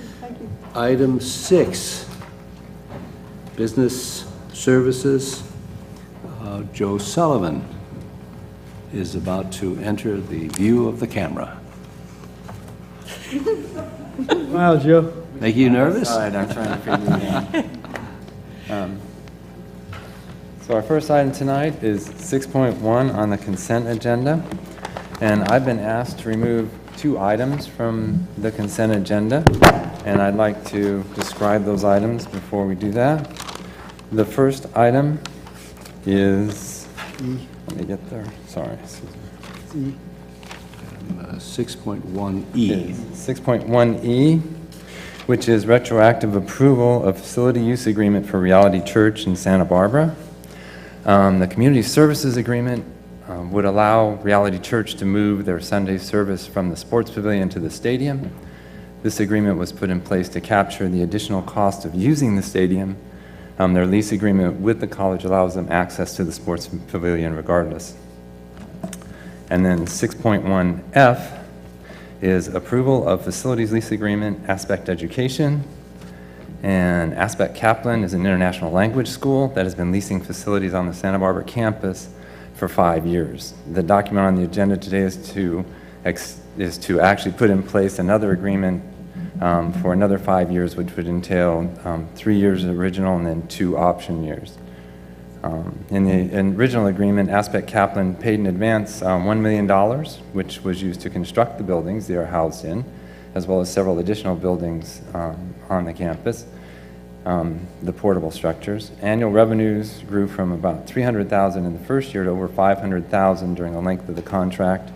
And the rental is based on head count, not the square footage of the building. So as they increase their throughput through their school, we increase our revenues. So those are the 2 items. Okay. Shall we vote on the consent item or the consent agenda first, absent those 2 items, and then take up those 2 items? Sounds good. Okay? So absent 6.1E and 6.1F, is there a motion to approve the consent agenda? So moved. Maury moves. Second. Discussion of any of the other items? Hearing none, we go to a vote. All in favor, say aye. Aye. Aye. Opposed, nay. Abstentions? Okay. Let's introduce item 6.1E, discussion. It now becomes an action item. So. Yes. So we need a motion to approve. Motion? Was that a motion to approve? No. No. No. Is there a motion to approve? I'll move to approve. If there's no motion to approve, the parliamentary procedure would say there's no reason for the discussion. I'll move to approve Okay. item 6E. Is there a second to that motion? Motion dies for lack of a second. We move on to, No, I'd like to make a motion to disapprove. Try that one. okay. Sitting there and get a second. I don't think we need to. I mean, it has in effect been disapproved No. by not Well, I having. think- I have asked council to comment on 6.1E. Yeah. If there's still comment, I mean, are we able to comment on them without a motion? It's fine with me. Why don't we say yes and pretend it is? I think we need the input. Craig, would you be willing to comment on 6.1E? Craig put the original lease agreement together, the year-long lease agreement with Reality Church for the sports pavilion. But as I understand it, you're saying that this isn't needed. Well, they will be on campus. It's just, this is moving the location from the sports pavilion to the stadium at an increased cost. And so this document was solely to capture the cost, the additional revenue we would receive by moving them from the sports pavilion to the stadium. Got it. I didn't understand that. Thank you. Uh-huh. I didn't either. So it's just for the cost. Got it. Do we need to have, did other people not understand that? Do we need to Well, bring the I motion up understand again? that they would normally hold their activity services in the sports pavilion. They want to move it to the stadium. They would not normally be using the stadium. Is that correct? They wanted to use it for Easter, those Right. specific dates. But it's not normally held in the stadium. Right. And a clarification then, I saw where they had access to both. Is that correct or not? Yeah, they would retain access to the sports pavilion and Okay. For those specific dates. For those dates only. But when you say access to both, Maureen, you mean the amendment would give them access to both? Yes, I guess. Okay, as opposed to now when they're using the sports pavilion? Right. Maury, go ahead. My only comment in looking at that was I thought that a $1,200 security and cleaning deposit was way too low, but I don't know, do we have a continuing relationship with these people? Yeah, and actually, I didn't do the agreement last spring because that was BC before Craig, but I read the agreement, Not at all. So I don't know if I would be taking undue credit or blame, but either way, I accept responsibility, I suppose. But, I mean, the point is, and I think you've already clarified it, that you have an agreement that has been in place for the better part of the year, whereby Reality uses the sports pavilion and has the right to every Sunday, including upcoming Easter Sunday. And the proposed arrangement, which you're being asked to ratify, would allow them to move it to the stadium for, among other purposes, an ability to accommodate a larger crowd than would be able to squeeze into their regular facility, and that would be for this one weekend only. So in looking at it, obviously you have your own self-interest to consider too, where you're going to be looking at a number of people coming and parking and whatnot who presumably would not be able to fit into the facility. So it has the potential, if this shift of venue on a weekend that they get to use your facility anyway, is going to create a problem for the college. And to the extent that there are issues having to do with continued use by this group of college facilities, I think, as I recall, that this will be coming back up quite soon, and I think that would be perhaps, if I may say so, a preferable time for the board to weigh in and exercise its discretion, because I think the board has the ability, should it wish, to modify, alter, or even terminate the relationship in the future. Okay. So I'm trying to figure out where we are by way of parliamentary procedure. Yes, a quick question? Are you saying that the existing agreement that provides for using the sports pavilion doesn't have provisions that would limit the number of people that are allowed to use it?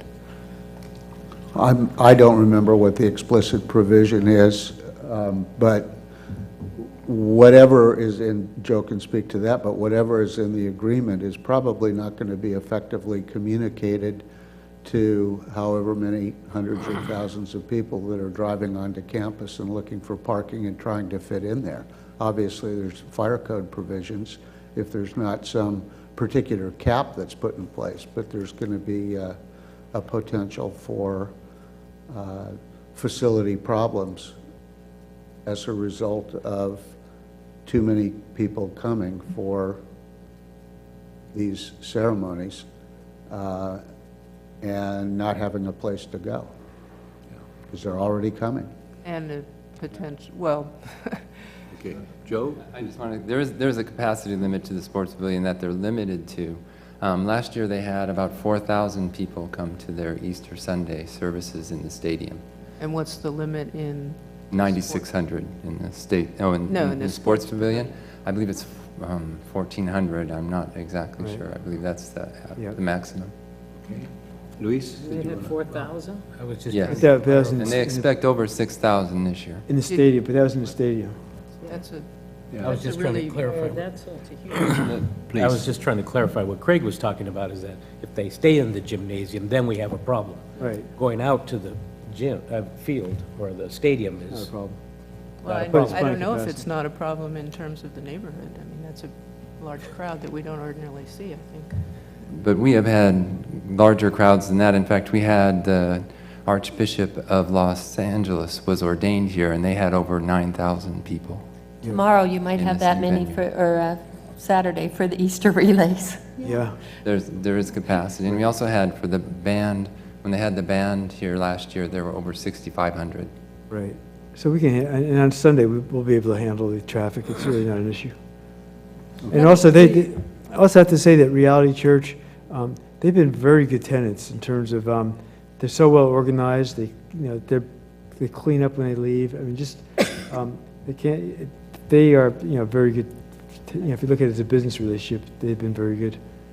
Let me clarify something, too, that was confusing to me from reading this. My understanding is that on Saturday, there's not going to be a swarm of people. It's set up on Saturday, and then Sunday is the day when the folks are going, the congregation, massive congregation. Yes, because there's set to extensive setup in the stadium to do this.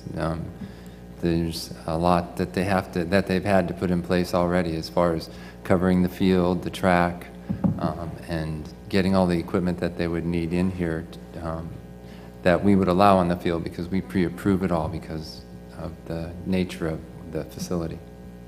Okay.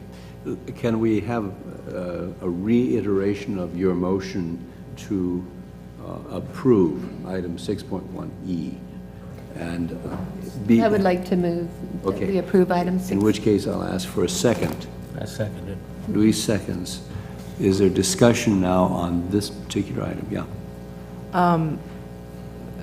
I recognize the issues that have been raised and the various considerations, but I am not comfortable with expanding the business relationship, I guess is the way we would say under the current circumstances, so I'd just make that comment. Okay. Further comments or questions? Hearing none. Oh, yes? That's fine. Okay. Hearing none, we go to a vote. All in favor, say aye. Aye. Aye. Opposed, nay? Nay. Okay. Are there abstentions? All right. Record the vote as 1, 2, 3, 4, 5 in favor, 1 opposed, no abstentions. We move up to item 6. 6.1F, and I think the decision was made earlier to actually refer this to committee. Study session. Study session. Okay. And we were going to get a list of the amendments you'd like to see to the agreement so that we could modify it. Okay, good. And then we can move on to 6.2. Good. Adoption of Resolution 33. Is the adoption of Resolution number 33, authorizing routine internal budget transfers, and the adoption of Resolution number 34, providing for the 2011-12 budget revisions due to the receipt of unbudgeted revenue. Do you want to take these two We can take those two together. Dr. Haslund, excuse me, I think, did we pull F out of the budget, out of the on consent items? Yes. Did we discuss it? Yes. We did, okay, good. And we referred it to the study session, next study. Oh, that's what you just referred? Yeah. Okay, fine, okay, I missed it, sorry. And again, I don't think the discussion was really clear, but I think we were going to defer it to the study session just Yes. to look at proposed amendments, given Right. our And changing... policy issues. And policy issues, Related given our policy. changing financial and budget situation. Right. And facilities needs. Would we be approving it? Because it's, the issue that we're going to run into is timing, because... My understanding was we wanted to look at just, at this time, the terms of the contract, as opposed to saying yes or no, we're going to continue allowing them to lease, or are you looking at that larger issue? I think it had to do with its relationship to long-range space problems on campus, as well as specific As well as items. policy issues relating to what kind of commitments we make in this arena. So I think, I mean, like we did last time, you can set it up for decision if that becomes, for both decision and discussion, if that becomes an issue. I would appreciate it, because the timing for Aspect Kaplan is they have already put us in their brochure for next fall. Right. And if we pull this now, it will create significant issues for them. So as much advance notice as we could give them, it would be good. Also, it would affect us in terms of our budget, because that means if we don't approve this, then we'll have to reduce another $550,000 to $600,000. Yeah, I don't think the discussion is about not approving it. It's more about fine-tuning and understanding That's how what- it fits in our current policies. Right. Okay, I'd we like have- the discussion to be what it is, though. But I think what Joe and I are talking about, you know, knowing our relationship with Aspect and everything else they do inside of renting, they want to have some assurance saying, okay, can we still go forward with our printed materials and recruit students, you know, into this program, or are we on hold? And my understanding is that they can do that. We just have to look at fine tuning the contract, or we're not saying that because, you know, and hearing Trustee Croninger said, no, we're saying let's sit back and say, is this something that we want to continue to do? And have that discussion in light of the long-range facilities plans. Marcia, did you want to comment? Well, my comment is just that in order to give them a firm answer to the question, you would need us to approve it right now. I would not be representing to them what the board's decision is before the board makes a decision.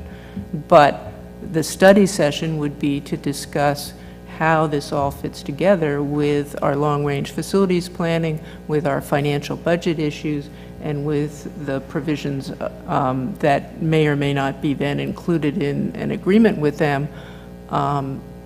It's not, in my mind, intended to upset some apple cart here, but again, I don't think that's a representation to them of anything. It's going to be very disturbing to them that the item was pulled from the agenda. Well, I think if it were... I mean, it will, because they're going to assume the worst. I mean, Well, I can't help that. I mean, I it know. came to I us understand, but that's on the rather... reason why I said if it's a study session, if we Yeah. could move it to action, that would be... It could be that would noticed for appreciated. both. We can certainly do that. Okay, that helped. I don't have any problem with that. Now, we're at the point of adopting two resolutions, number 33 and 34. I'm not sure that we had a motion to adopt. No. So we need one. I'll move adoption. Maury moves. Is there a second? Second. Luis seconds. Is there discussion? Are we taking them together? We're taking these two together. Yes, we do. Okay. Discussion? I hear none. All in favor, say aye. It's a resolution. Oops, it's a resolution. There are two resolutions. Trustee Wu? Aye. Trustee Croninger? Aye. Trustee Haslam? Aye. Trustee Jerkovich? Aye. Trustee Magnus? Aye. Trustee Villegas? Aye. Or maybe we should have said aye, aye. Oh, never mind. It's getting late. 6.2D is the approval of the authorization to proceed with the development of the final project proposal for the replacement/renovation of the campus center building. And we did discuss this in the Facilities Committee meeting, and our recommendation is for the replacement of the building. And again, this is just to authorize approval to go forward with the FPP with the state, so that we file a final project proposal with the state. And Julie has hung around here all this time in case you have any questions. But do you want a motion first? We're acting on item C, right? No, item C was one we We took already out did of that. order D. earlier.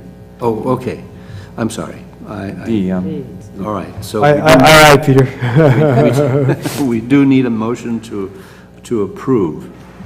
I'd like to make a motion to approve replacing the building instead of renovating it. I'll second. Motion's made and seconded. Discussion. We heard this at the Facilities Committee, and we went through, I even read the EIR, which isn't an EIR really, it's a recommendation from the consultants that we had. And the two proposals, the renovation and the new build, are pretty close together. They're within 83% of each other. In other words, it will cost 83% to renovate the building, 83% of the cost of replacement. Am I making this clear? In other words, they're that close. They're within 17% of each other. And therefore, the Chancellor's Office, as I understand it, recommends that if they're within 25%, is it? Yes. Then we should go ahead and replace the building instead of renovate it. And I truly feel like this building keeps having more and more problems, and I think it'll be exciting if we ever get to the point where we can do this. Who knows where the money's going to come from? At least we're making good progress in planning. Friends asking friends, right? That's right. If I had a friend like that, I'd love it.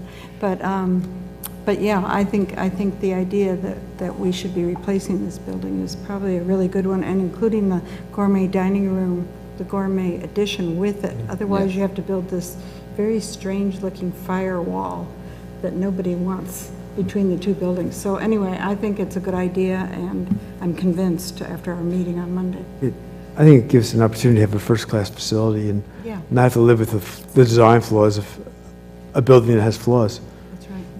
One thing that struck me out of that presentation also was that if we were to just renovate it and retrofit it for seismic retrofit, is that how you say it? That the standards are lower than it would be for building a new building. So if we did just renovate it, if there was an earthquake, at that point, the building would have to be demolished and started up again with a sizable earthquake, whereas it's just new regulations for a brand-new build. Motion? Well, I'm certainly supportive of a new build as opposed to a renovation, particularly with that kind of comparison. I'm just curious, what's the order of magnitude of the estimates? Oh, that would be interesting, wouldn't it? And who knows if this is right? No, I it's understand starting that, right but these are now. the estimates. Those are in your manila Yeah, folder? but We those- also Oh, I'm sorry, Yeah. the manila folder. Yeah, but that's that we okay, just got. because it probably should be on the tape anyway. For renovating it, including the gourmet dining room addition, it would be 16.8 million. And to replace, including the gourmet dining room, and you have to pay to demolish the building too, is 20.3 million. But those are just hard costs. A little over 3 million of each other. Hard costs. Yeah. Yeah, And- just construction costs The only. architecture Right. fees and all Yeah, those things. it doesn't include any furniture. It doesn't include furniture, design. Design, any architects, inspection, any of that. Contingency, any other software. And we estimate that could be as high as 40% Yes. above the construction costs. Is there a thought that maintenance might be lower? Maintenance of... You would assume. with the Ongoing new building- maintenance, yeah. Oh, sure. With a new building, but with a renovated building, hopefully you're in better shape. The issue with this building really is the fact that what you have to do to renovate it is so extreme, and then you still got the water issue that even with the renovation, how much can you trust it? So that's our overriding concern when we look at that building. Further discussion? My only addition is that each time we've tried a renovation, the cost overruns have just exceeded our wildest expectations. And this building is one of these old buildings that I would fear that in this one. And also, just the erosion over time from just being close to the water and some faulty work that was done 30 years ago whenever it was built. So it just makes for a lot of sense to knock it down and start anew. So is there thought or even funding to do what is most necessary between now and the time we demolish the building? Are there things that just have to be done? We're in the process of designing new space for the channels. We're going to move them out so that when it rains, they won't get flooded out. But other than that, yeah, we're not able. There's not much you can do without actually renovating that building, I believe, given the water intrusion issues. I mean, that's the biggest issue. The others are that we would do in the interim, if you say, it would be mostly cosmetic, rather than regular maintenance that you go through on the building. And Dr. Haslund, at the next study session, in addition to budget items, we'll also be discussing, long-range facilities items that relate to this, cosmetology, location, as well as some other major discussions we have to have the board in terms of, direction, in terms of how we go with our facilities projects, and even how we choose to spend down Measure V, funds. So that's going to be a very important starting discussion. One last thought, it is considered up to standard and safe in the interim. Oh, yes. Yeah. Just wet. Do we Just have wet. a rough time frame for when we begin this? I mean, I assume we're going to work on the humanities building first and then go to... It would be, the earliest would be after the humanities building, and the determination is funding. And that's what we initiated in the facilities committee, the discussions on our long-range development plan and facilities master plan, and what that's going to mean, because that will determine how we expend the final amount that we have under our current bond, and then how would we fund projects going forward, whether through an additional bond with as much state aid as possible. But truly, the state aid is a long time coming at this point. So, the feeling across the state is we're pretty much on our own as far as capital projects for quite a while. Right. So we're going to be given the options of what we can do if we decide to go for a bond, and if we decide not to, then what we can do. But I think right now it'd be hard to do, if we did this project within the bond, everything else would have to come to a halt. And that's part of the decision-making we'll have to look at. Okay. I just wanted to point out one other thing, and this is the perfect timing for it. This is a great naming opportunity if somebody wants to put their name on the building, because it's called Campus Center, and so it's the center of the campus, and if $20 million might do that, so. It's just the thought I'd center of mention that. student life on campus, Yeah. which is another reason why when we put a new building or modernize it, I Right. mean, there's a lot that we plan to do with that space. We can't grow it, but there's a lot we can do with that space. And so it's pretty exciting, actually, to talk about. Some of that extensive water that's coming in, can the diving people use that? It would be nice if we could run it right into the diving bell. but- Yeah. Okay. Okay, we need a vote, I believe? I think we need a vote. So move. Well, I think we have a motion. We have a motion. We simply need to terminate conversation and have a vote. All in favor, say aye. Aye. Opposed, nay.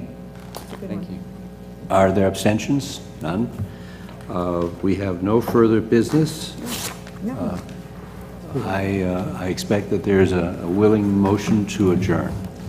So moved, seconded. Good. Is there objection? Without objection, we are adjourned. Okay, thank you, everybody.